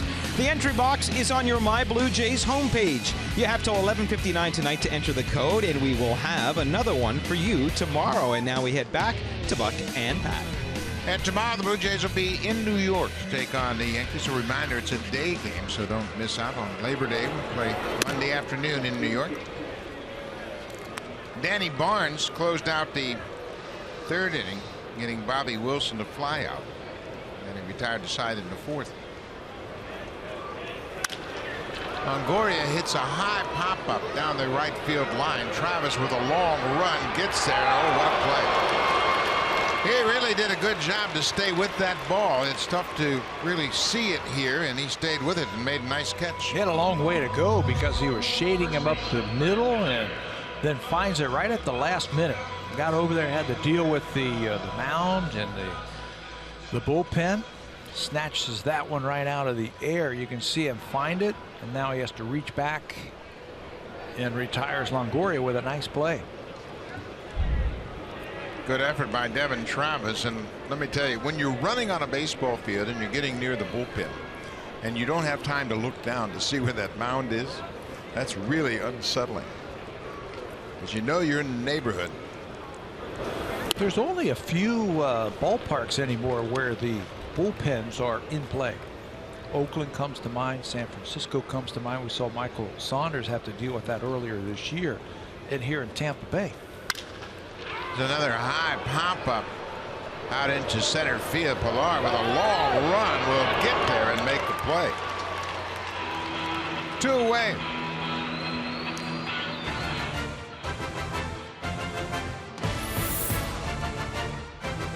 The all-new 2017 Ridgeline, our newest vehicle and their newest fan. Honda, official vehicle of the Toronto Blue Jays.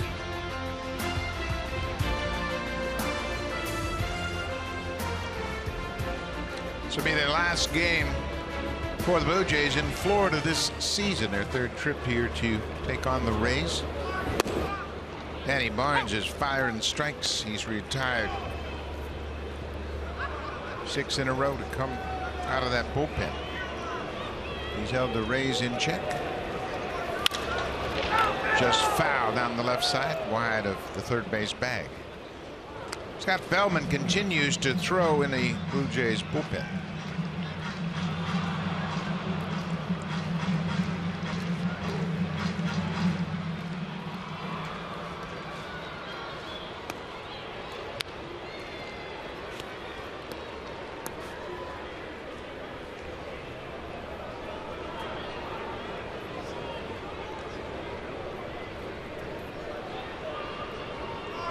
Barnes ahead of Matt Duffy, 0-2. He reaches for it and stays alive. Stays alive with a good approach with 2 strikes again. We've seen it all afternoon from the Rays. When they get to 2 strikes, they've cut down their swings. And some tough opposite field base hits. Steven Souza Jr. had one in the 3rd, and then Corey Dickerson right behind him have an opposite field RBI single to left. Tampa Bay's never seen Danny Barnes, so they're up there now getting some information, and with 2 strikes, cutting down that swing, they don't want to strike out. They've only struck out 3 times this afternoon.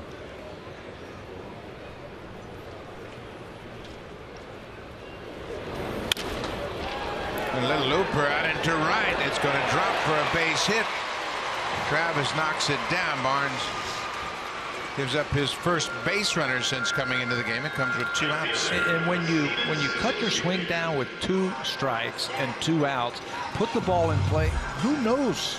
Something like this could happen. You just Texas leaguer into right field for a base hit. You put some pressure on the defense. You make them field the baseball. That's another 2-strike hit for the Rays.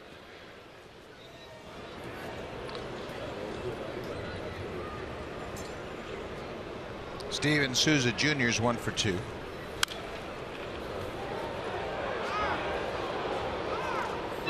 The Rays went through a terrible stretch of games over a month. From June 16th to July 16th, they were 3-24. I mean, that is tough to do. But then they have turned things around.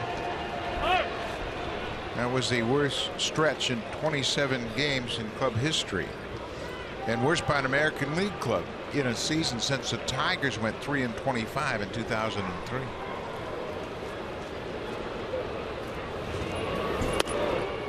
They were pitching well. They just couldn't score any runs, if I remember that little stretch that they went through. And they look like world beaters when the Blue Jays saw them back in May at the Rogers Center. They could do no wrong. Souza gets a piece of it, fouls it back. The Rays playing so well here at home lately. They're 16-7 over the last 23 home games, and that's coincidental with Chris Archer's good run here at home coming into this game. He's had 6 good starts at home. And they tightened up the defense. Matt Duffy, the runner over first base, has something to do with that. Ground ball. Donaldson will go to second, and that'll end the inning. Souza hits into the force. We'll go to the 6th.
'18 FIFA World Cup in Russia. See Israel take on Italy tomorrow on Sportsnet 1.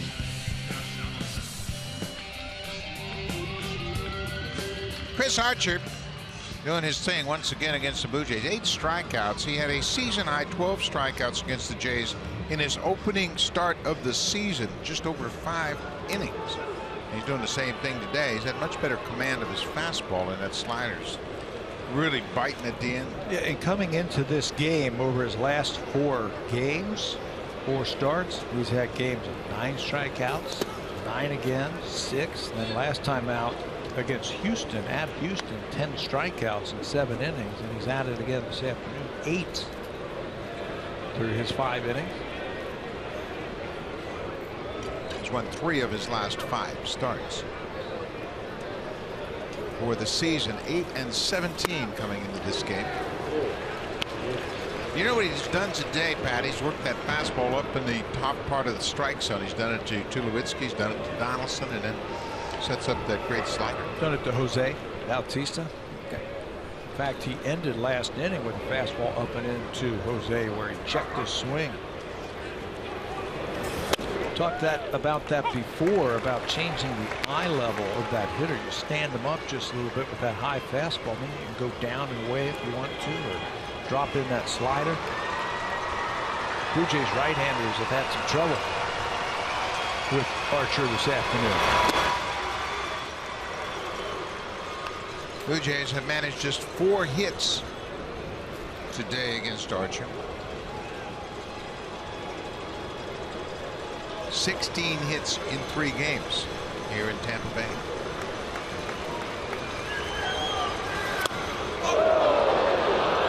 Another wicked slider. Donaldson strikes out for a second time. Let's check in with Jamie Campbell.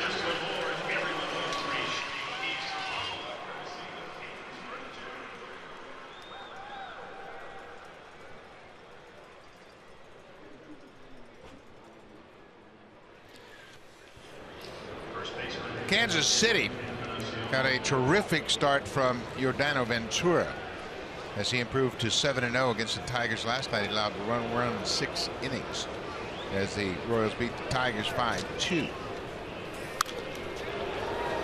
Yeah, he owns the Tigers, doesn't he? Yep, 7-0 lifetime. The last pitcher to win his first 7 career decisions against the Tigers, Kelvin Escobar, who started 8-0 for the Blue Jays and the Angels, working against Detroit. Edwin Encarnacion 1 for 2. He had a double and scored the Blue Jays run in the first.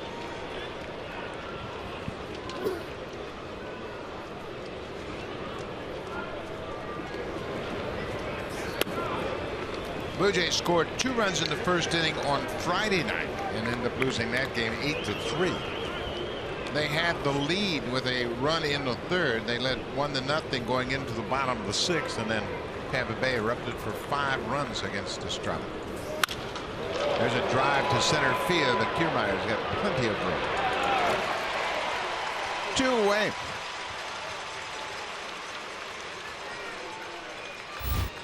This copyrighted telecast is presented by authority of Rogers Blue Jays Baseball Partnership and may not be reproduced or retransmitted in any form. And the accounts and descriptions of this game may not be disseminated without the express written consent of Rogers Blue Jays Baseball Partnership. You were just mentioning yesterday's game when the Blue Jays had the lead in the 6th inning, 1-0, and then 6 straight hits by the Rays. That happened so fast, I don't think anybody knew what happened. 7 straight batters reached base.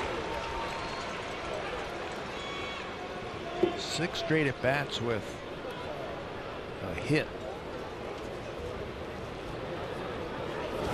Johnny Navarro is the DH this afternoon. He has the RBI. Had an RBI single in the first. He struck out in the 4th.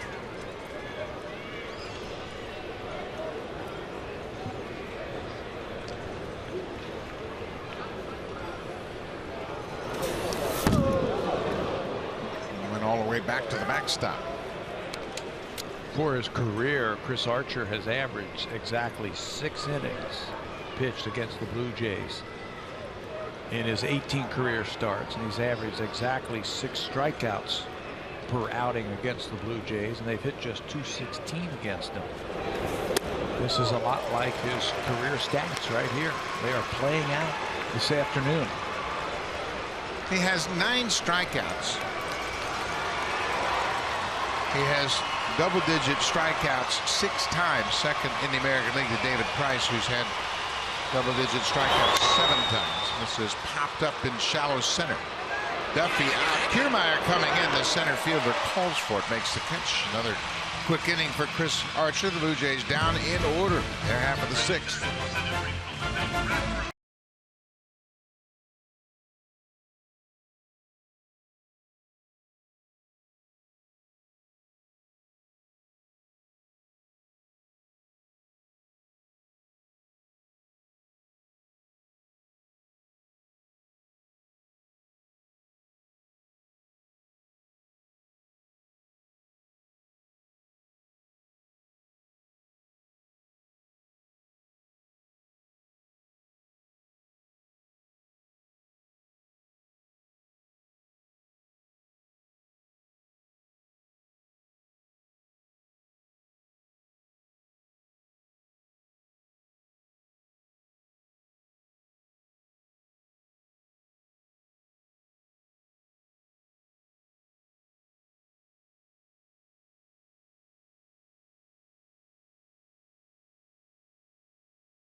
Authentic Blue Jays memorabilia, game-used jerseys, bats, baseballs, and more. Visit jshop.ca and click on Blue Jays Auction. Even when you see a broken bat in the course of a game, guys, they'll put it back together, tape it up, put that authentic sticker on it, and sell it. So you have a great opportunity to get a bat that a Blue Jay player used in a game. Yeah, that's a pretty good souvenir to have a game-used bat, and they're all authenticated. You can check them out at jshop.ca. Bottom of the 6th inning. New pitcher into the game for the Blue Jays is the big right-hander, Scott Feldman, who pitched in the opener on this road trip in Baltimore. His last 2 outings, he threw 2/3 of an inning on the 28th versus Minnesota and actually got the win in that. It was his 7th win of the season. He followed that up with 2/3 of an inning in Baltimore on the 31st and got a hold in that game. The Blue Jays won that one 5-3. Now his job is to come in here and throw up some zeros against Tampa. Danny Barnes did a good job. His longest outing of his young career went 2 1/3. Allowed just 1 hit, had a strikeout. Corey Dickerson got the RBI base hit back in the 3rd to knock Jay Happ out of the game. Came with 2 outs in the 3rd inning. 2 quick outs in that inning. Fly ball by Longoria, fly ball by Miller, and then 3 straight hits. Gave the Rays that extra run, so they got a little bit of breathing room now. 3-1.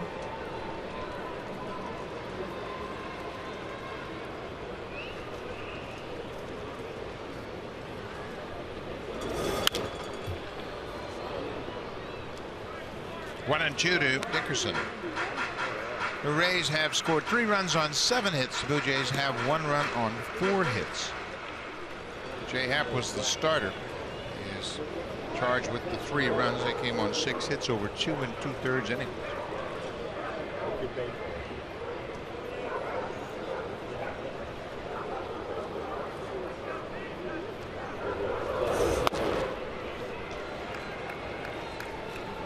Two and 2 now.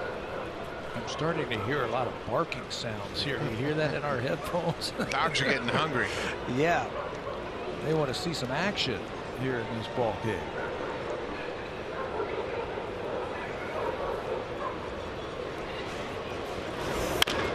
Pulled foul. There's probably a lot of dogs that need to go for a walk. They've been very good up to this point, just sitting there enjoying the ball game. We're getting a little antsy.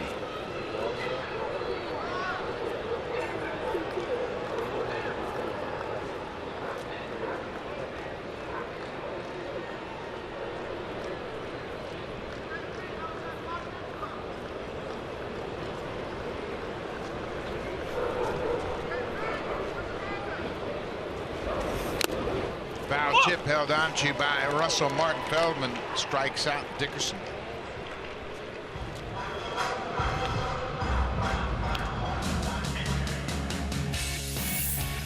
Make your renovation a cut above during the DIY Expert Sale.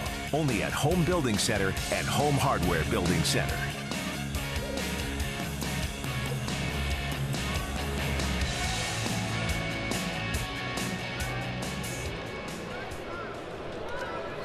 One out.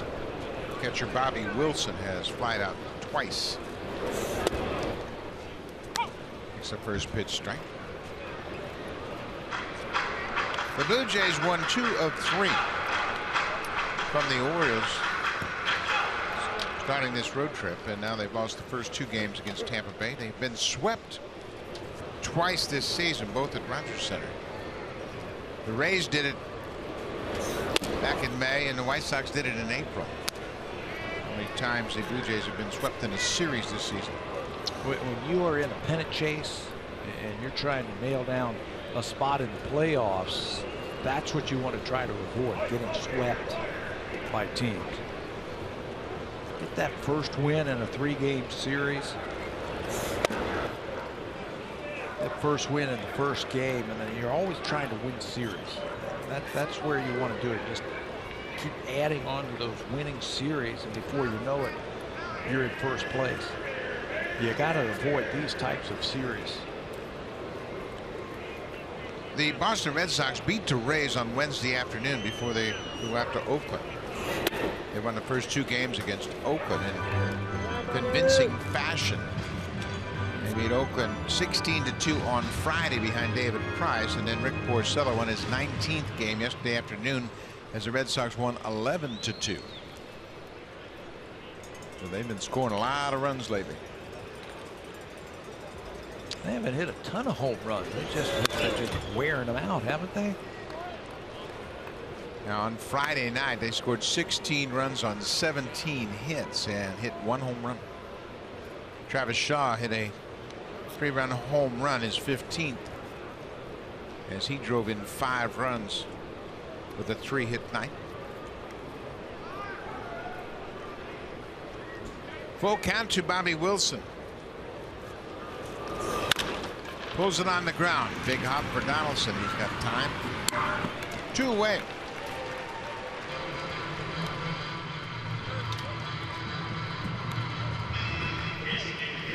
Kind of an unusual game for both of these teams, as they both have utilized catchers as their DHs. They got 4 catchers in the lineups today. Blue Jays did the flip-flop from yesterday. Leonard Navarro got the start behind the plate, and Russell Martin was the DH. Today they just flipped positions. Russell's behind the plate, and Leonard has chipped in with an RBI single as the DH. These guys are carrying 3 catchers, Tampa Bay. 2 of them are in the lineup tonight. In fact, they only have 3 players on the bench. One of the reasons why that is so is their minor league teams are in the playoffs, so they don't have players to call up to expand the roster here in September. Kurt Casale swings and misses. It's a ball and a strike. Casale is the second catcher in this lineup for Tampa Bay. He's the DH. He's gone 0 for 1 with a walk. The Rays' top 6 affiliates, top 6, are all in the playoffs. So you can't bring anybody up. You got to play the 3 guys on the bench. AAA seasons will end tomorrow in most cases, I believe. They play their final game on Labor Day. Some of them will pack it up. All the other leagues ending this weekend. That's pretty impressive, though, when your top 4 out of 6 affiliates can make it into the playoffs. You know that you're building something in their minor league system, and that you're creating a winning attitude and a winning atmosphere. Yeah, I think that's the biggest thing you want to do is just create a bunch of players that become used to winning. Casale pulls it on the ground. Donaldson, long throw. Inside. Feldman with a good inning. 3 up, 3 down. We move to the 7th. The Blue Jays trailing by 2.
Back to campus. Right now, everyone gets a 1 gig data bonus and another reason to love Fido. Plus, the LG G4 is 0 down on select 2-year plans. Guys, I think when you bring your dog to the ballpark, the no people food rule has to go out the door, don't you think?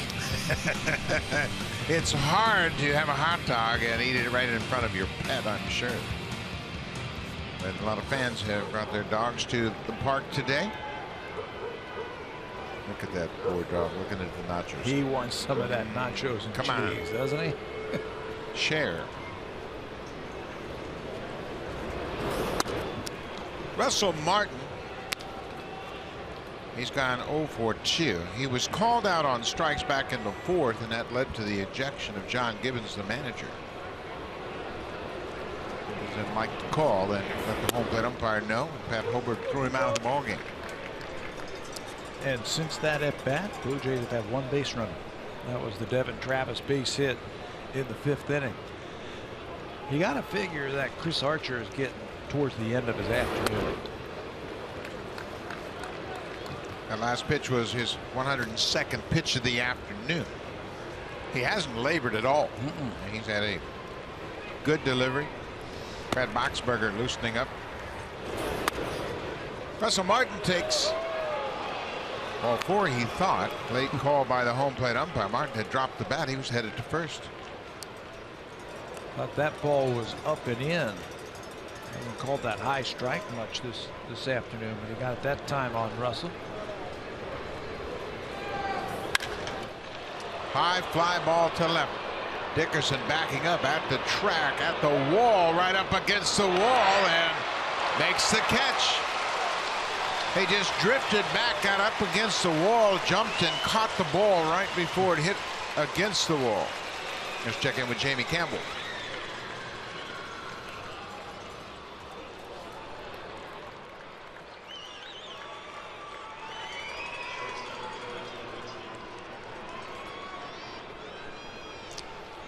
For Martinez, his 20th home run of the season.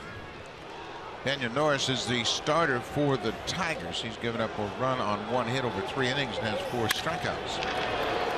There's a base hit for Tulowitzki through the right side of the infield.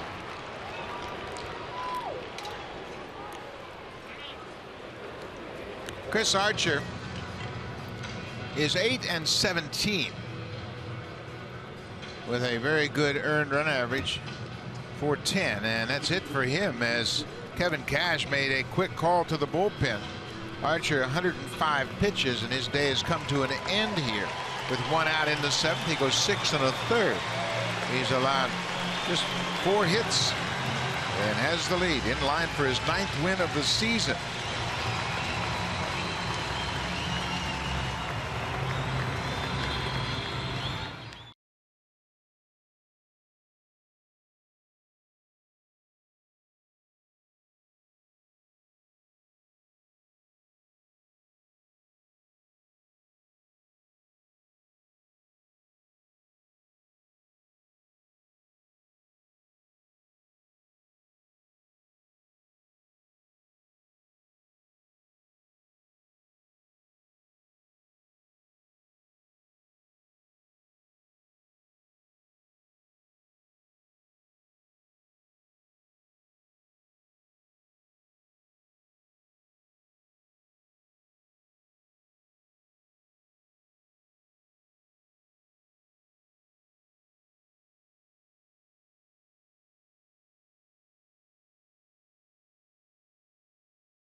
His 4th start of the season against the Blue Jays is in line for the win. He goes 6 1/3 innings. He allows 5 hits. He's in charge with 1 run. The runner at first base is his responsibility. Now he looks to the bullpen and Brad Boxberger. He's getting his game back on track. 9 strikeouts. Brad Boxberger, we saw him on Friday night. 2/3 of an inning. He had a strikeout.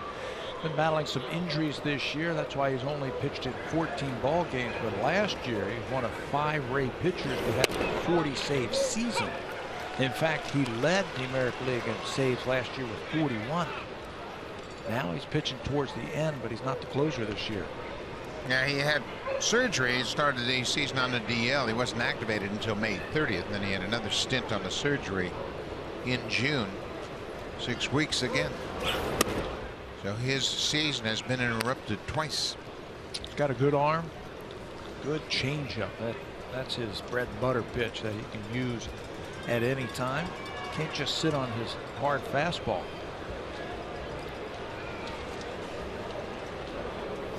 Michael Saunders with a 1-1 count. Foul tips it into the catcher's glove. I guess Kevin Cash didn't like those first 2 at-bats by the Blue Jays here in the 7th inning. Russell Martin took Dickerson deep to left field. Nice catch by the left fielder for the first out, and then Tulowitzki with the single. He didn't waste any time, did he? No, he obviously was keeping an eye on the pitch count, and there are very few pitchers that extend far over 100 pitches this era of baseball. And Archer threw 105, and Cash, as soon as Tulowitzki hit that ball to right field, Cash was out of the dugout and made the call for Boxberger. That's why you got to get that guy up before the inning starts, like they did, getting prepared. Knew that he was getting towards the end.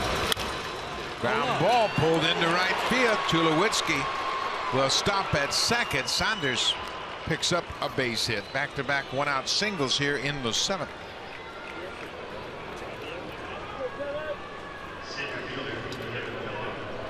The Blue Jays, with their 6th hit, threatening now to get back in this game here in the 7th inning. Interesting pitch selection right there with a runner at first base and a hole on the right side. He throws him a changeup. And Michael's able to pull that ball into the hole, and now the Blue Jays have something going. Kevin Pillar has been shut out so far this afternoon. Inside.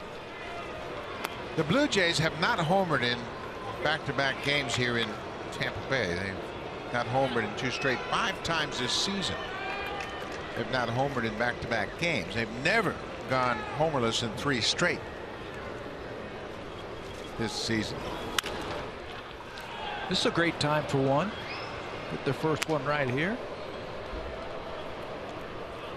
Pilar can reach the seats. He's got 7 home runs this year. He's dealing with that thumb problem, so that the power just doesn't look like it's there like it was earlier this year, but he's been putting up some pretty good at-bats since coming off the disabled list.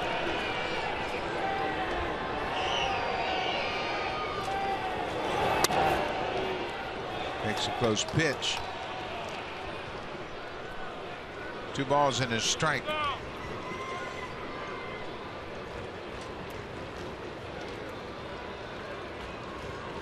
Blue Jays had back-to-back hits in the first inning when they scored their run. Now they've had back-to-back hits with 1 out. That hasn't been a strike all afternoon. He's been very consistent on that low pitch. And Pilar knows it, and now he's run the count to 3-1.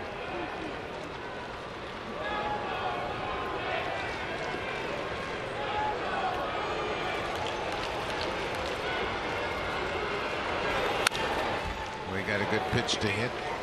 That fastball in the same area. Pilar struck out against Archer back in the 5th on a high fastball. He chased one up out of the zone.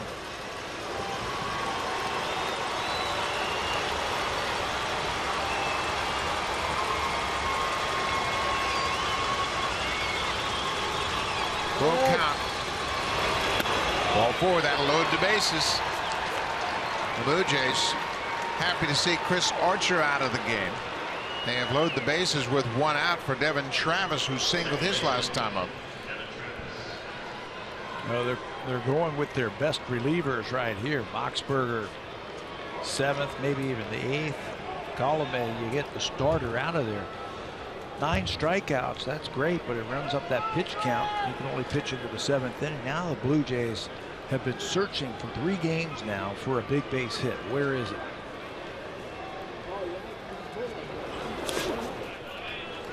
Devin Travis, 51 hits after the All-Star break. That leads the Blue Jays in that department. And he's the right guy to come up with that big hit. If he can get a ball into left center field, the Blue Jays are going to take the lead. There is a huge hole in left center field. You can see Kiermaier shading in the right. Base hit to left field. Tulowitzki's in to score. Here comes Saunders right behind him.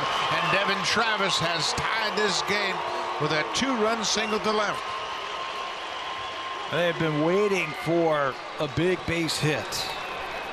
And that's the right guy to do it. Gets it by Longoria, and when Dickerson had to move to his right to pick that ball up, Luis Rivera noticed that. First the base hit by Travis. He gets it by Longoria, the great third baseman, just out of his reach. And when Dickerson has to move, Rivera sends that runner, and we're all tied. Back to the top of the order, Jose Bautista. Trying to untie it with 1 swing. Bautista's 1 for 3 this afternoon. Chris Archer will end up with another no decision. Check swing, Tapper to first. Miller has to wait on Forsythe, and all they can get is 1. They were playing in the shift, and Forsythe had to go to the bag to receive the throw from Miller. Boy, that was something else, wasn't it? They were playing him in the shift, and the teams practice. Ball's on the ground. Who's going to cover where? You can see Forsythe right there. Check swing, ground ball to the first baseman. Now, where do you throw the ball? And they can only get 1 out as the second baseman was covering. So now there are 2 outs and runners at the corners. Josh Donaldson has struck out twice and walked. Travis with the big hit, his second hit of the afternoon. Blue Jays have tied it up here in the 7th.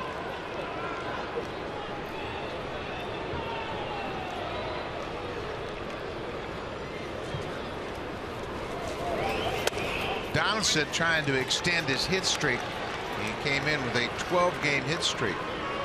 And it took his last at bat in last night's game to extend it. He had a single in the 9th.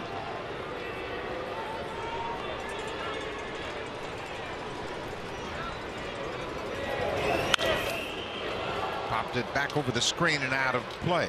Pretty good pitch to hit right there, and just a little bit tardy. He has come up with so many big hits for the Blue Jays this year. Clutch hits. Coming into this game, Donaldson has hit .368 on the road over his last 33 games. Takes that changeup. Looks like a pretty good pitch. Boxberger's asking the umpire where it was. He hasn't called it all afternoon. Jay Happ threw a couple of pitches down there early to get it. Danny Barnes did the same thing. It's been a ball all afternoon. 2-1. Now it's 2-2. Until now. Joaquin Benoit appears to be ready down in the Blue Jays bullpen. Jays bullpen's done a nice job keeping the Rays in check. Danny Barnes and Scott Feldman.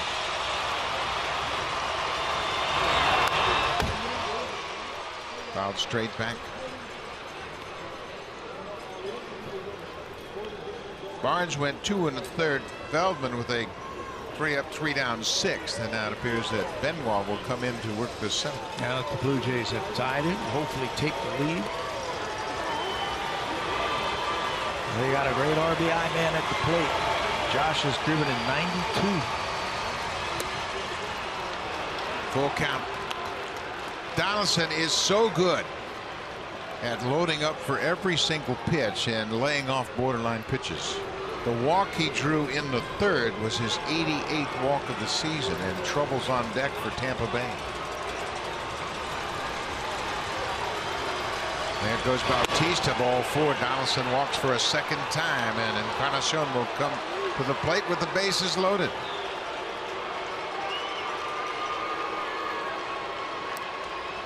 Boy, the Blue Jays said thank you very much when they made the pitching change. They weren't doing anything against Chris Archer. And after the loud fly ball out off the bat of Russell Martin and the single to right by Tulowitzki, they made a pitching change. That was it. I thought they might stretch him out just a little bit further. Ball inside. It's been a while since we have seen Edwin knock one out of the ballpark. This would be a great time for it. Popped it back into the seats.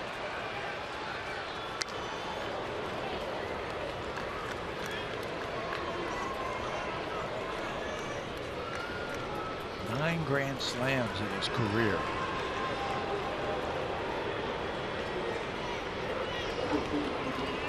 Edwin hasn't homered since he homered against the Twins at home on the 27th of August in that 8-7 win.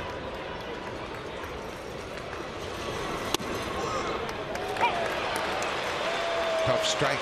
1-2 now. Tough little slider.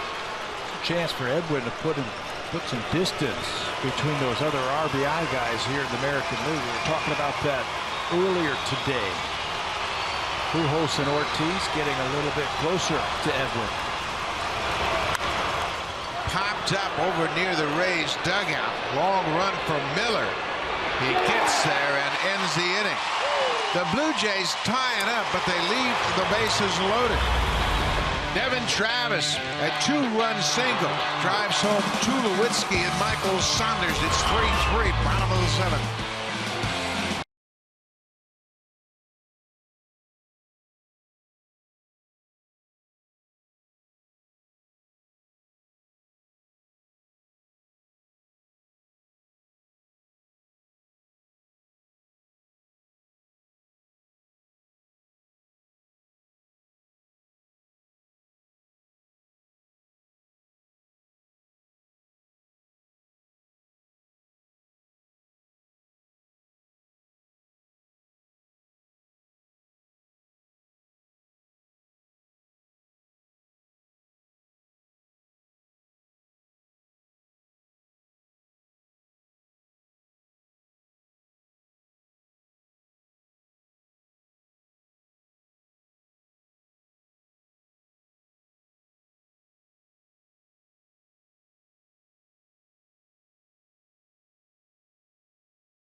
the 7th inning in this 3-3 ball game, and he'll make his 42nd appearance of the season.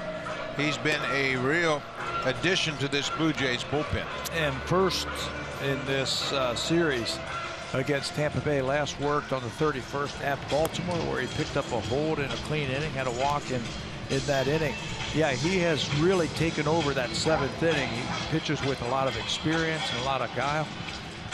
His fastball and his splitter has been a good combination for him. Look what he has done against righties. And someone was asking me the other day, who do you want to get left-handers out in September? I said, Joaquin Benoit can get left-handers out. They're only in .234 against him. Big reason why? Because he's got that good split-finger fastball. Benoit needs 2 strikeouts for 1,000 career strikeouts. And he, of course, pitched for the Rays here in 2010. And, boy, what a season he put together. He made 63 appearances, pitched a total of 60 and a third innings, and allowed just 30 hits. Devin Travis with a 2-hit afternoon tied it up with a 2-run single to left field. It's 3-3. The hits are even. The line scores are identical. 3 runs, 7 hits, no errors, and 6 men left on base for both teams.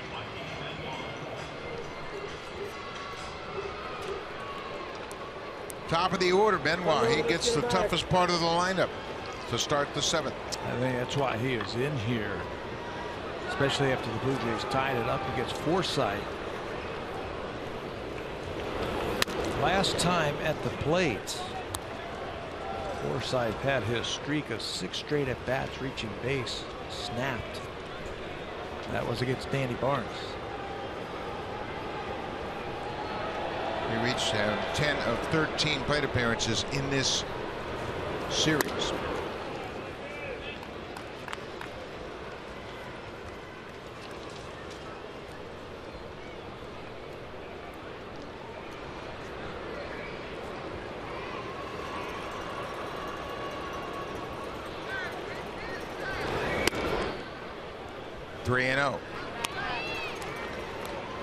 Mentioned Benoit with 998 career strikeouts. He came into this appearance with 1,009 innings pitched.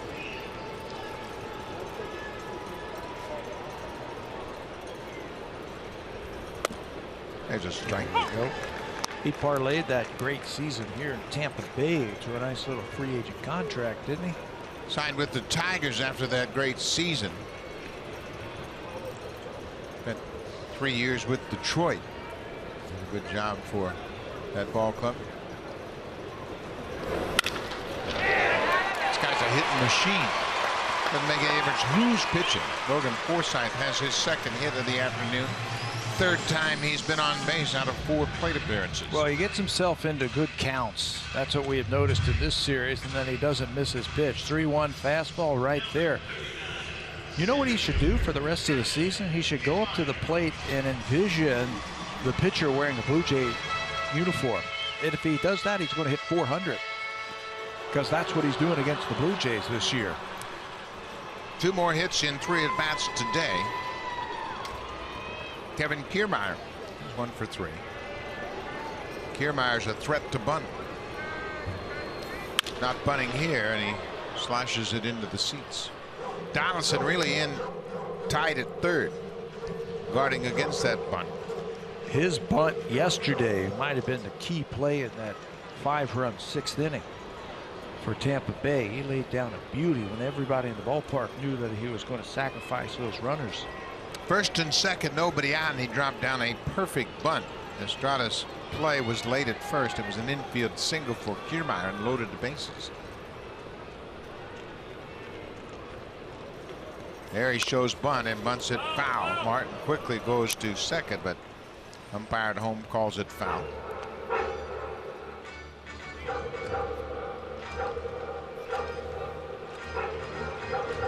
Oh, and 2 now to Kiermaier. Tough guy to double up. And if you're an infielder, don't think about doubling him up. Just get an out. If he hits the ball on the ground, take your time. Get that inner clock just slowing down just a little bit. Devin Travis had a ball to his left the other day off the bat of Kiermaier, rushed it. It ended up making an error. So anything on the ground, just slow down and get an out.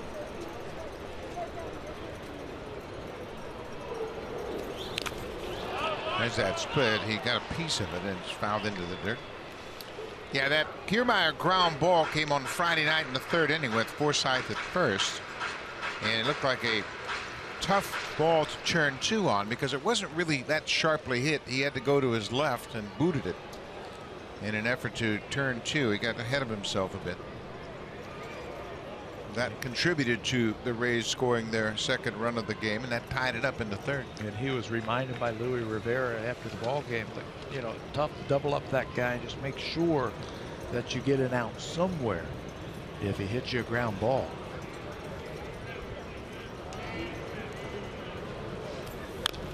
Gets a piece of it once again. He was off balance but made contact. Kiermaier has grounded into just 4 double plays all season long. This is his 82nd game, and he gets out of the box and he always runs hard.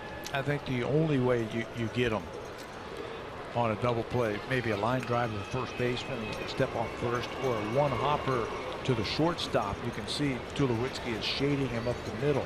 One hopper there. Any routine ground ball, you're not going to turn it. Kiermaier doesn't hit this one. He strikes out. Benoit gets the lefty with that good splitter.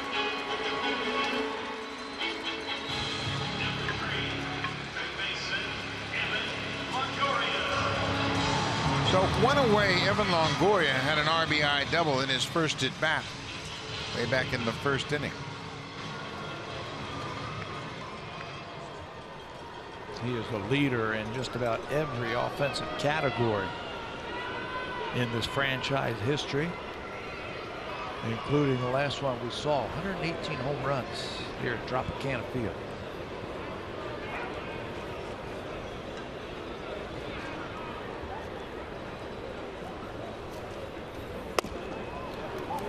Benoit delivers the first pitch straight. Longoria just 1 for 6 batting against Benoit.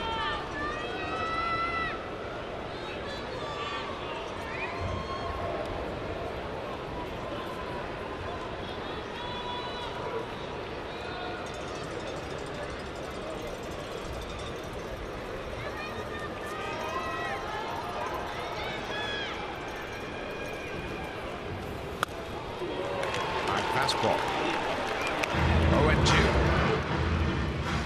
I think John Gibbons and Pete Walker have done a terrific job of taking care of Benoit and Jason Grilli, and Osuna for that matter. They have done a nice job of giving them ample rest to make sure they stay as strong as possible down the stretch. When Joaquin was in Seattle, they pitched him a lot, and he had some shoulder inflammation.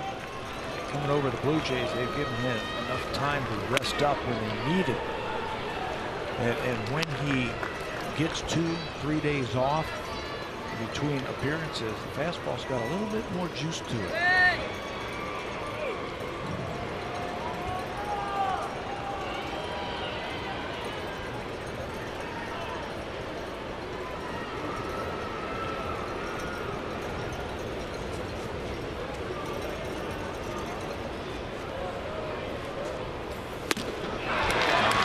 Strikes out. And there's that juice, the fastball, 93 miles an hour and up with a little extra kick on its way towards home plate, and they get a tough hitter. Longoria, 2 home runs away from a career high in home runs with 33. It comes up empty with that high fastball from Joaquin. Good finish on that fastball upstairs, and Longoria with 2 strikes was overmatched. Brad Miller, he's a dangerous hitter. He's 0 for 3 with a strikeout. 1,000 strikeouts now for Benoit in his career. That's a pretty good milestone, and it comes striking out Evan Longoria.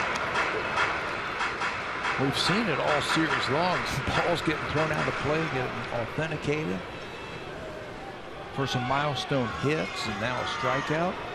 Pretty good hitter to put in your trophy case.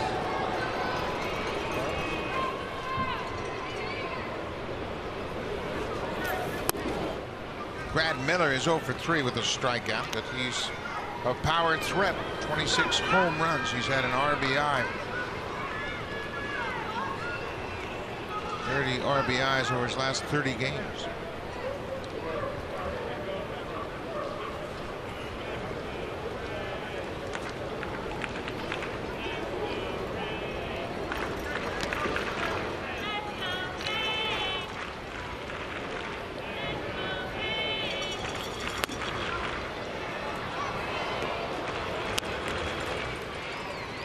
Forsythe at first base has 6 stolen bases this season, but he's been caught 6 times. I don't know if they're going to gamble with him here in this situation with 2 outs.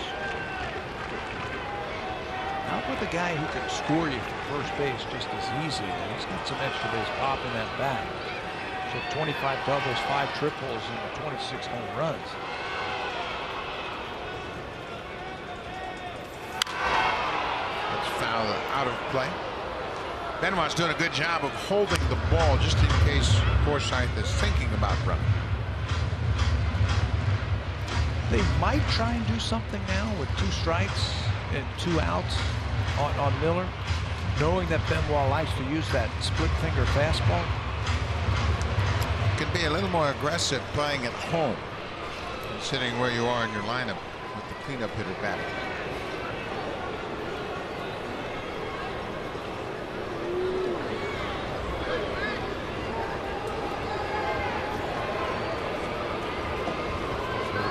Lead over there at first base. Not running. Another foul back. It's a 3-3 game. Blue Jays tied it up in the top half of the 7th. Jays scored first. They scored a run in the first inning. Tampa Bay answered with 2 in the bottom half of the first. Tampa Bay then took a 3-1 lead with a run in the 3rd, and the Blue Jays tied it up here in the 2nd.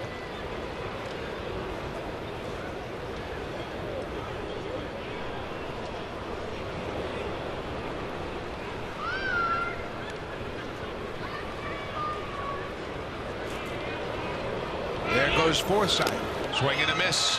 Miller strikes out. Benoit strikes out the side and passes that 1,000 strikeout plateau for his career. Gives up a single and nothing more.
This game here in Tampa Bay, the Blue Jays will fly up to New York, take on the Yankees tomorrow. It's a day game on Labor Day. The 3-game series against New York. The Blue Jays will enjoy an off day before welcoming in the Boston Red Sox. The Friday night, Saturday afternoon, Sunday afternoon series against Boston. And Tampa Bay comes right back up to Rogers Center, and then the Blue Jays head out west. A 4-game series against the Angels in Anaheim, and then they'll finish up that road trip with 3 in Seattle. So a interesting schedule coming up. Of course, a great series against the Red Sox over the weekend. Yeah, looking forward to that one. That should be a lot of fun. Blue Jays get Kevin Jepsen now after Boxberger finished off the 7th inning. Kevin Jepson, another one of those hard throwers out of the bullpen for the Tampa Bay Rays. He pitched here on Friday night, a perfect 7th inning. Jepson faced Pilar, Travis, and Bautista and retired them in order. He struck out Travis. Jonner Navarro is 1 for 3 and an RBI single his first time up this afternoon.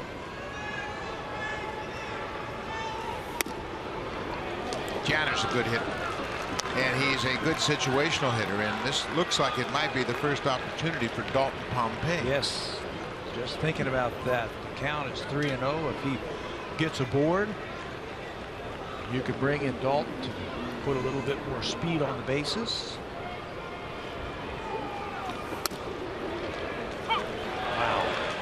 Tough pitch. Navarro thought it was outside, and the pitch tracker suggested may have been. And you can see how upset Diamondbacks was after that pitch was called a strike. There's Dalton. Looks like he's getting loose.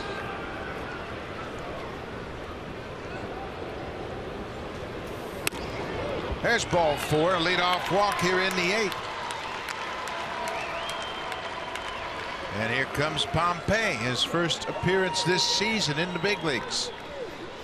Brings that great speed into the game. So Yanner Navarro worked Jepson for a leadoff walk.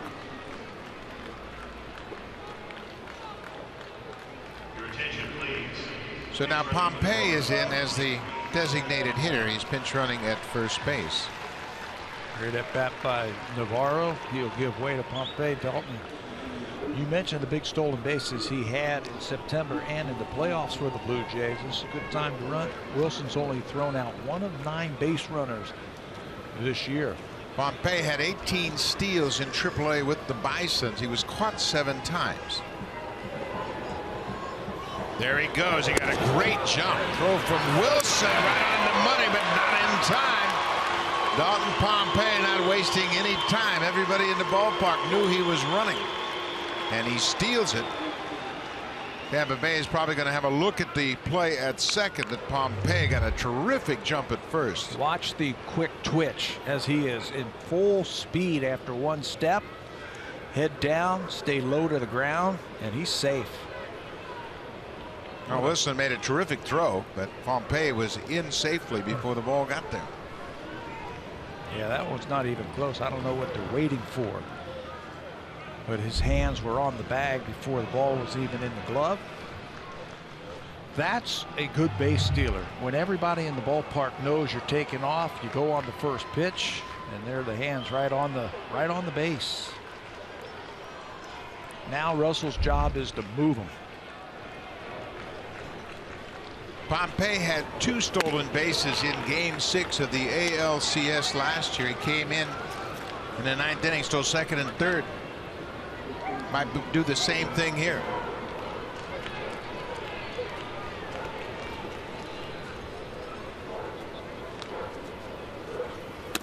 Outside.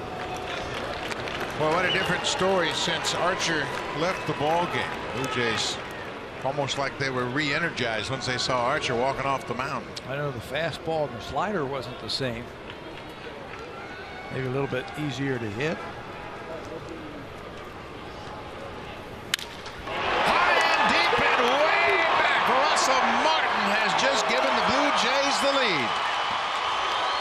For Russell, his 17th home run on a 3-0 pitch. And I love the fact that John Gibbons gives his veterans the option to swing 3-0. You want to swing, you feel comfortable, let it go. And Russell Martin just unties this ball on a 3-0 pitch, fastball from Jepson, and Russell turned it around. What a great feeling.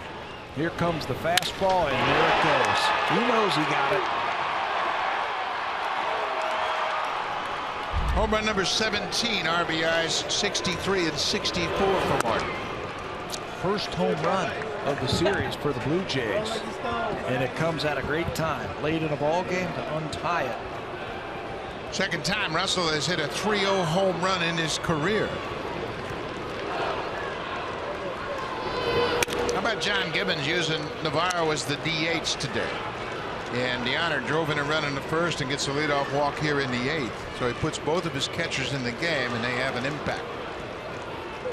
And that's okay, because you got another one. They re-signed Josh Toller, so if something would happen, you still got another catcher on that bench. But that's what you do. And you put Navarro in the cleanup spot.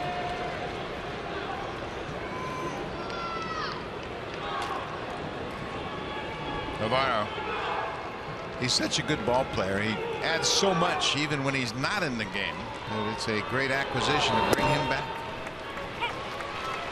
He drove in the first run of the game in the first inning. And now he gets on to lead it off and leaves to the pinch runner Pompey, who scores on Martin's home run.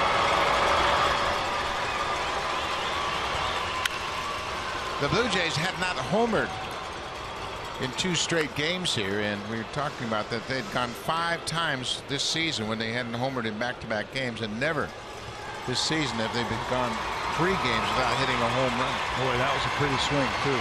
3-0. Didn't try and overswing. Stayed nice and smooth through the baseball. Tulowitzki bounces it up the middle. His second hit of the afternoon. Still nobody out.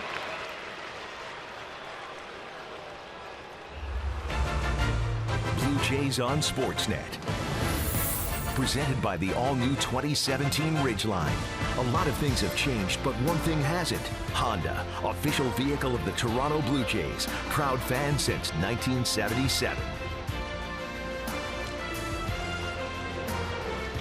Well, the Blue Jays have turned things around late here in St. Petersburg. Kevin Jebsen doesn't get an out. He walks a batter, gives up a home run and a single. Danny Farquhar will come into the ball game. Farquhar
Tap for any Blue Jays fan. Analysis, video highlights, news, and also don't miss a pitch with the in-depth live game tracker. It's available on iOS and Android systems.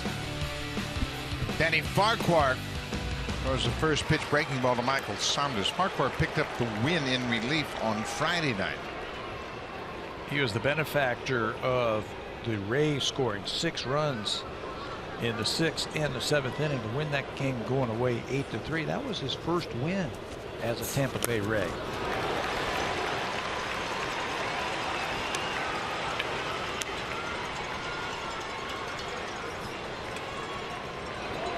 So now with 2 strikes, the Rays will shift even further. There's Jason Grilli. He is the 8th inning guy when the Blue Jays have the lead. 0-2 pitch in the dirt. Boy, this is a perfect opportunity now that you're behind in the count 1-2. There's nobody out. There's nobody basically on the left side of the infield to try and shoot the ball the other way. Yeah, that is Evan Longoria at shortstop, basically. He got that whole left side just to scoop one through. Well, we've seen the Rays use that opposite field stroke with 2 strikes all afternoon. That served them well.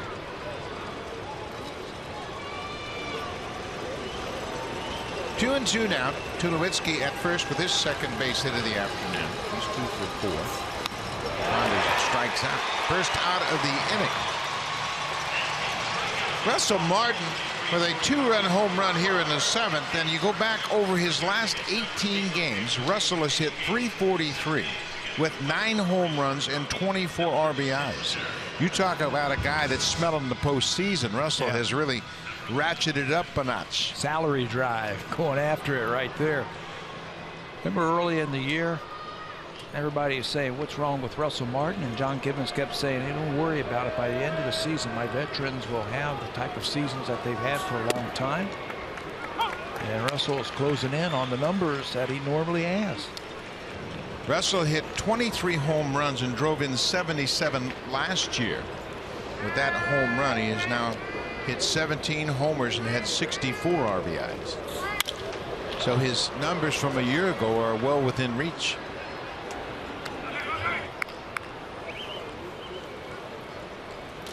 That was a big one right there. They got the big hit by Travis, the 2-run single, and then the 3-0 home run by Martin. Just changed the whole complexion of this ball game.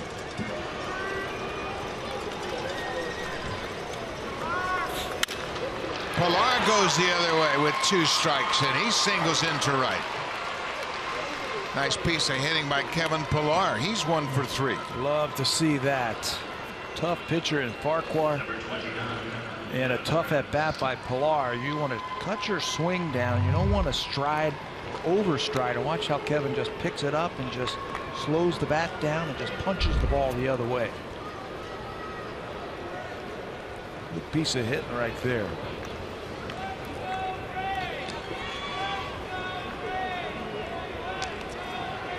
Devin Travis with a 2-hit afternoon, couple of singles, but the big hit came in the 7th when he tied it up with a single to left to drive home 2.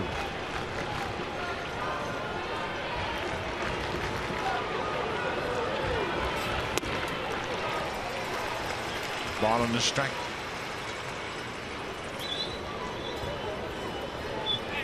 Devin has had 6 3-hit games this season and 1 4-hit game. His 4-hit game came against Tampa Bay at Rogers Center back on the 8th of August. He went 4 for 5 with a triple and an RBI. All the way back to the screen, and Farquhar missed by a wide margin. Runners move up. Yank that thing, and that's going to change this whole at bat for Travis, the Blue Jays, and the Rays. Runners will move up to second and third base. Just 1 out, and now the infield's got to come in. Hitters love to see that. They love to see those infielders 90 feet away. Changes her whole approach now. You think fly ball to the outfield, opposite field. And he chases that pitch in the dirt. Hasn't thrown him a strike, and it's 2-2. Got to make contact right here. Get it into the outfield any way you can. I am sure the Blue Jays are going to, if you're the runner, make the ball go through. Travis strikes out. Second out of the inning. And now Bautista will come up. Jose with an opportunity to pad the Blue Jays lead. Farquhar with a good split finger pitch there, and Travis strikes out. But none of them strikes. Like you said, he threw him 5 pitches. Not one of them was a strike. Now the infield can move back, and now they need a clutch 2-out hit.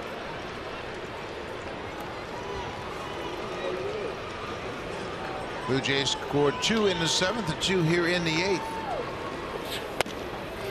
First pitch strike to Bautista. Jose's just 1 for 1 against Farquhar. Hasn't had many opportunities. Time for a big hit right here, just to add to the lead.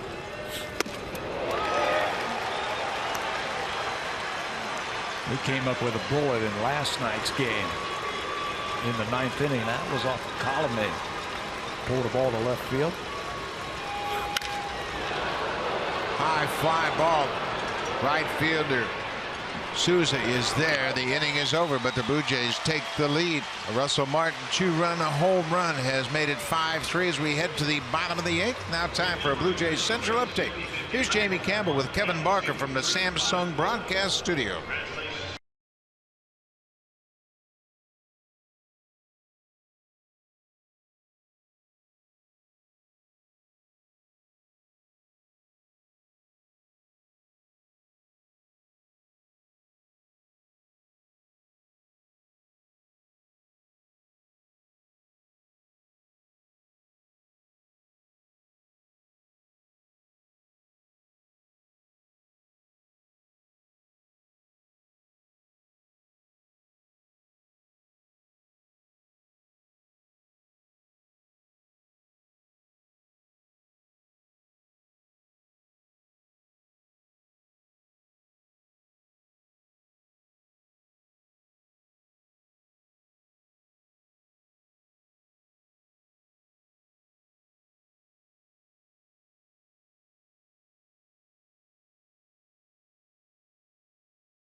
Streaming sports service delivers everything you've come to expect and more. Watch every out-of-market game live in true HD on over 400 supported devices. Includes a free subscription to At Bat Premium, the #1 app for live baseball.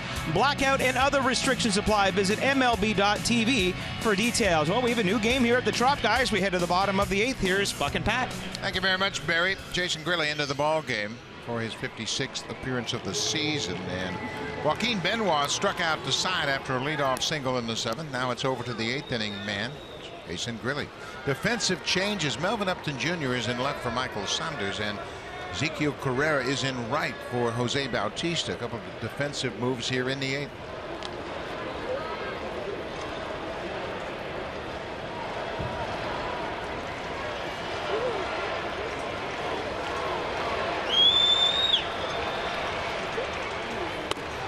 Grilli jumps ahead of Matt Duffy here with the first pitch strike. Last time that Jason was on the mound, that was that loss, that tough loss in Baltimore. He gave up the 2-run home run late in that ball game to Matt Wieters. He has not pitched since then, so he's had some time off to hit that fastball and slider right. He threw a first pitch fastball to Matt Wieters after walking Jonathan Scope on all breaking balls, and Wieters was looking for that fastball, and Jason just didn't get it up high enough. But he said it's time to turn the page. He's allowed 6 home runs this season. What a job he has done in the 8th inning for the Blue Jays this season. Been quite a formula. Benoit, Grilli to Osuna when they have that lead late in the game, and they have really shut down the opponents late. Locked him down. The home run that he gave up cut off a 25 2/3 scoreless streak between Benoit and Jason Grilli. They have been money in the bank for the Blue Jays in the 7th and the 8th inning. Off the glove of Grilli, Donaldson is there. What a play! Great reactions by Josh Donaldson. Grilli waved his glove at it, tipped it toward the shortstop area. Donaldson came across and made a fine play. Yeah, not sure if that ball is going to be caught by Tulowitzki, so it really does the next best thing. You can see there's a hole right back to the middle. It's hit hard enough. Troy was not going to get to that. But the experience of Grilli, just throw the glove up there, see what happens, slow it down just a little bit, and ricochets right over to Josh Donaldson, and JD finishes off that play flawlessly. How many times do you see an infielder freeze after the ball's hit in another direction, not towards him? So they kind of give up, but not Donaldson. He stayed on his toes. Steven Souza Jr. Bounce back the first pitch. Donaldson is a terrific instinctive player. That ball was hit back to the pitcher, and you think, well, it's going to be up to the middle, maybe pitcher, but it was deflected in his direction. You know, on every ball that is hit, all of the defenders should be moving somewhere. Should never be caught flat-footed. And Josh was moving, and he's able to make that play. Always important to get that first down in the inning. Really ahead of Souza 0-1. Breaking ball, now it's 0-2.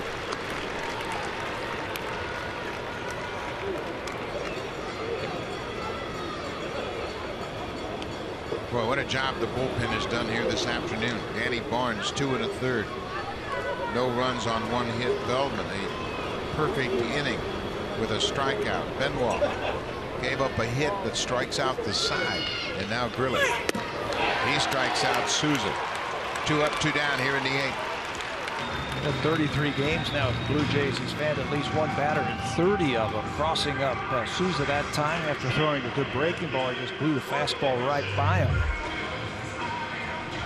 Watch how late Steven Souza is trying to get to that one. Swings at it flat-footed. He was looking for breaking ball.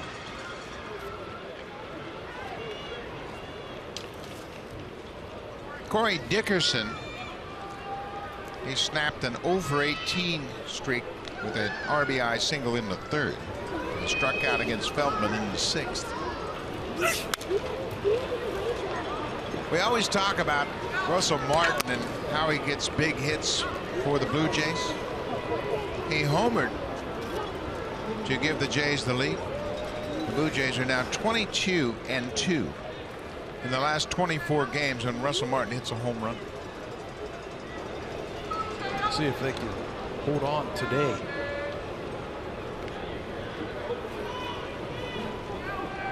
Oh, and 1. Phillies firing fastballs today, thrown to Russell. We mentioned that great stat about home runs and wins. These two have been reunited after their time in Pittsburgh, and it's worked very well for both of them. You know what I like that Jason Gurley has brought to this team? On top of the great stats and taking over that eighth inning, it's the emotion and the excitement that he has brought. Watch him. There he goes. Jason Gurley with a couple of strikeouts. He has a perfect inning here in the 8th.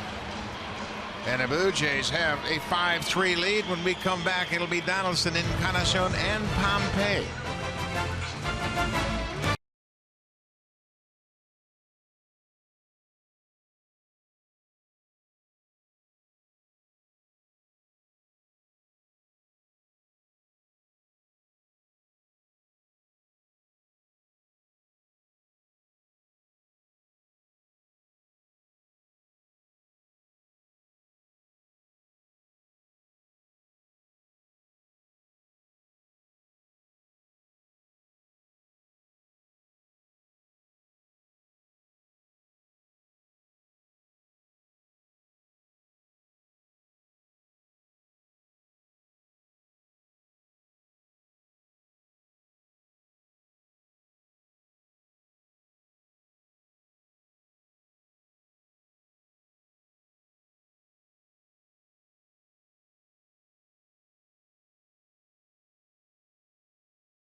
Fans, get them back to school with 5 great high-five deals from Rogers, including offers on phones, tablets, data, and more on select 2-year Share Everything plans. Hurry into a Rogers store today.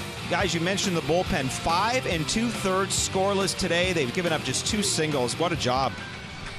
They've held the Rays in check and allowed the offense to come back and give the lead to the Blue Jays. Ryan Garten will come in to work in this ball game. Garten has pitched in this series. He came in the game on Friday, pitched the 9th inning. 3 games, 3 times we have seen Ryan 1-0 with a 440 earned run average. Since his recall, he's had those 2 appearances. He's faced 6 batters and he's retired all of them on just 18 pitches. See if he's showcased or something. 3 times in this series. He pitched to Donaldson last night, got him to fly out to center. He retired Bautista, Donaldson, and Encarnacion in order. That was in the 8th inning. We're in the 9th. The Blue Jays have a 5-3 lead.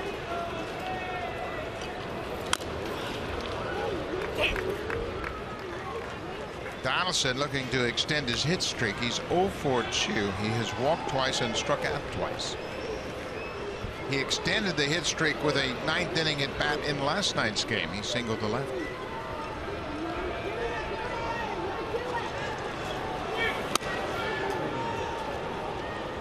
Josh was upset with himself after that last swing, like he was sitting on a curveball and he got it. As you see Osuna start to loosen up. That's why Josh is such a good hitter. He's smart. You know, he'll look for certain pitches and certain counts. He's got a little history now with Garten, so he knows what his breaking ball looks like. We asked him that one day, do you look at film? Do you look at a lot of film? He says, no, I just go in there and I'll take a look at my swing. I'll take a look at what the pitcher's breaking ball looks like. Ground ball to third. Longoria throws quickly in time. Donaldson's retired.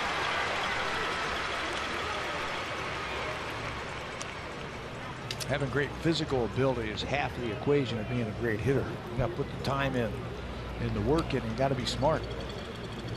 And you have to stay healthy. The times that he had rough times at the plate, he was banged up. He had a hand issue a couple different times. He had leg problems, but you got to stay healthy and have that foundation from which to hit from. Edwin Encarnacion hit a long double off the wall in center his first time up.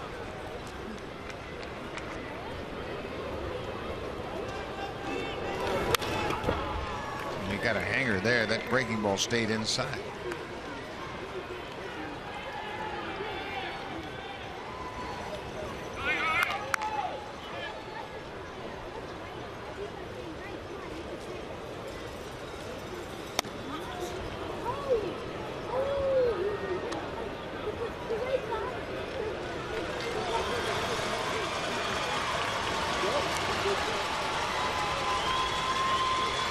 Sometimes there's strike 3. Kind of shouldn't call down on that breaking ball. Garten with the strikeout, 2 up, 2 down. I was going to say sometimes the numbers can create problems for you.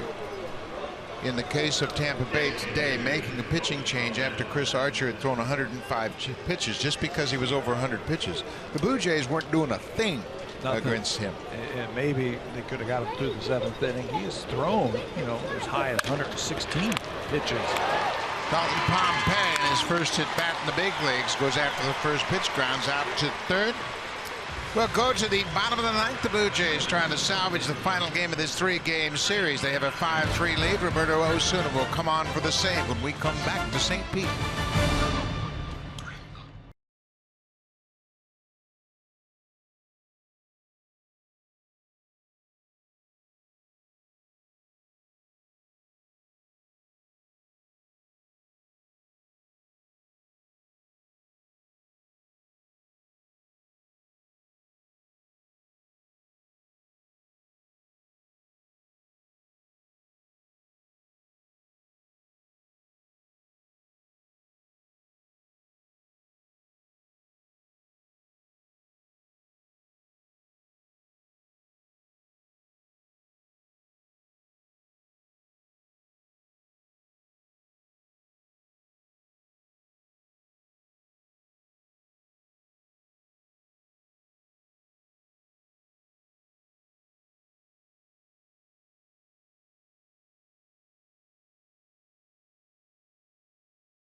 The all-new Civic 2016 North American Car of the Year. This is a big one for the Blue Jays. They hadn't hit a home run all series long against the Tampa Bay Rays until Russell Martin turns on this 3-0 pitch from Kevin Jepsen. That unties it, giving the Blue Jays 2 big runs, gives them a 5-3 lead. Russell Martin trots around the bases with this afternoon's drive of the game. Home run number 17 on the season for Russell. Roberto Osuna comes in looking for his 30th save of the season. This will be his 59th appearance. And the bullpen, they have been the stars today. Combined Danny Barnes, Scott Feldman, Joaquin Benoit, Jason Grilli, and now Osuna. Everybody has at least one strikeout. Now a save opportunity for Roberto. Logan Morrison coming off the bench to pinch hit for Bobby Wilson. Takes a first pitch strike. Morrison 2 for 4 in last night's game. He homered on Friday night. That was off of Marcus Stroman, his 12th home run.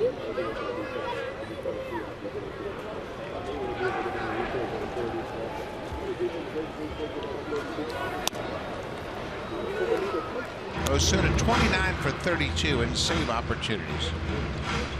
He pitched on Wednesday in Baltimore and gave up a home run to Jonathan Scope. Yeah, in fact, his last 2 appearances have been non-save situations, and he's given up a run in each one of them. Home run by Smoke that you mentioned. He also gave up a home run to the Minnesota Twins when he worked before that. The last time he got a save was against the Twins on August the 27th. Looked up save number 29 on the season.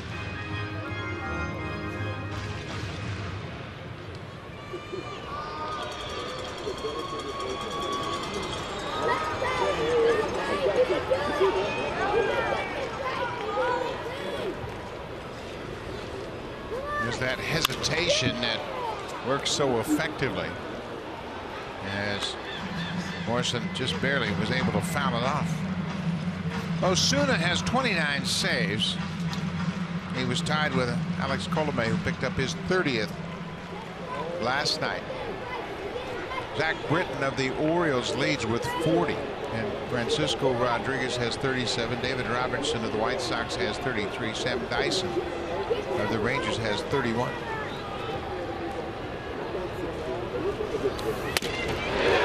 Little extra on that heater from Osuna, and he strikes out Morrison. Boy, was there something extra on that one. He just reaches back. The adrenaline is pumping in a save situation. He got beat a couple of times with off-speed pitches in Cleveland, and since then he can just rear back and just fire that fastball by you. Put it in a good spot. The bullpen has 8 strikeouts this afternoon. Nick Franklin pinch hitting for Kurt Casale in the DH spot. Franklin started the first 2 games of this series in right field. Love to get this guy right here, and that Logan Forsythe, the one-man wrecking crew, hit with 2 outs and nobody on.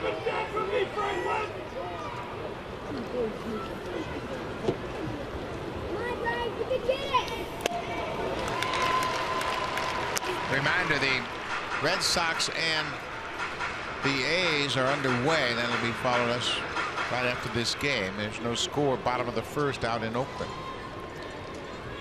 Franklin has been their best pinch hitter this year. There's 2 opportunities, but he's had 2 hits and 4 RBIs.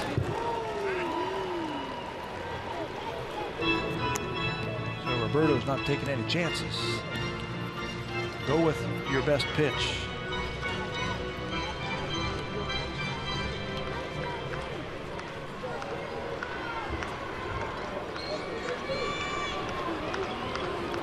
One ball, 2 strikes to Nick Franklin, the second pinch hitter of the inning.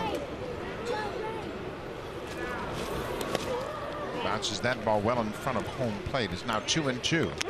Obviously, you want to hit Franklin out and pitch to Logan Forsythe with 2 outs and nobody on. Forsythe 2 more hits this afternoon. He's 2 for 3, and he's been on base 3 times. He's come to the plate 4 times. He's had a terrific series. 7 hits in the 3-game series. That's why you got to go with your best pitch right here. Try and finish off Nick Franklin. Forsythe is 7 for 10 in the series with 4 walks. That's how you lead off. Yeah. That on base percentage. 2-2 pitch to Franklin. Franklin asks for time, and it's granted. Well, this is a big game for the Blue Jays. They lost the first 2 games, and we're staring their 3rd sweep of the season right in the face.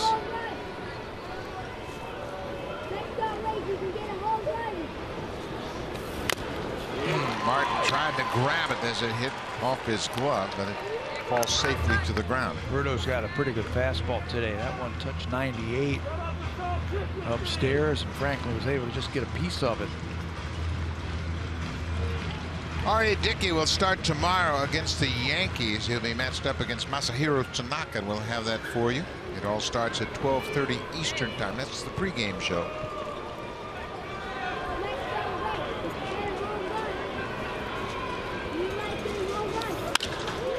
Fly ball deep to right center.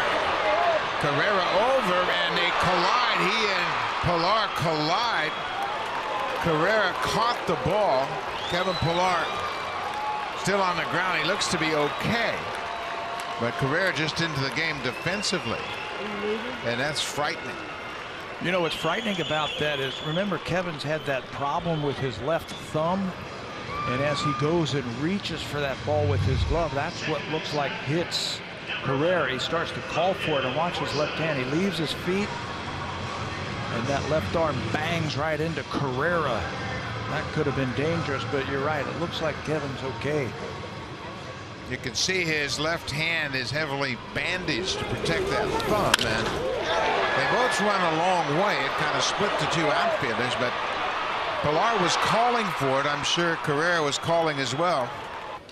But the concentration by Pilar, and they're really fortunate that they came out of this collision in pretty good shape. Knocked the glove right out of Pilar's hand. 2 outs now. Here's Logan Forsythe.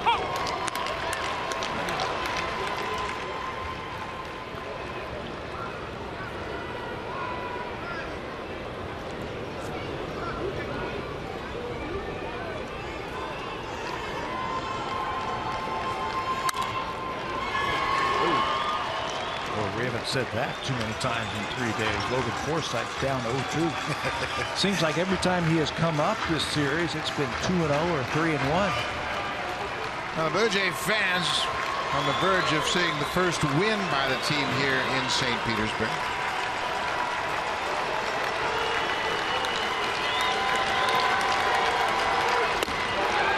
And that's the ball game. Osuna strikes out Forsythe. He has a perfect 9th inning, a couple of strikeouts. And the Blue Jays salvage the final game of this 3-game series. They win it 5-3. Joaquin Benoit picks up the win and picked up his 1,000th strikeout of his career. It did not look good early for the Blue Jays. Chris Archer was throwing BBs and striking everybody out, but they knocked him out of the ball game. The offense came alive. Russell Martin wins it with the home run, but you got to give credit to the bullpen. They shut down the Rays and gave the Blue Jays a chance to win. The whole game turned in a dramatic fashion once Chris Archer was out of the ball game. The Blue Jays came back and scored 2 in the 7th, 2 in the 8th, and win it. We'll see you tomorrow from New York. Stay tuned. Here's Blue Jays Central. Jamie Campbell, take it away.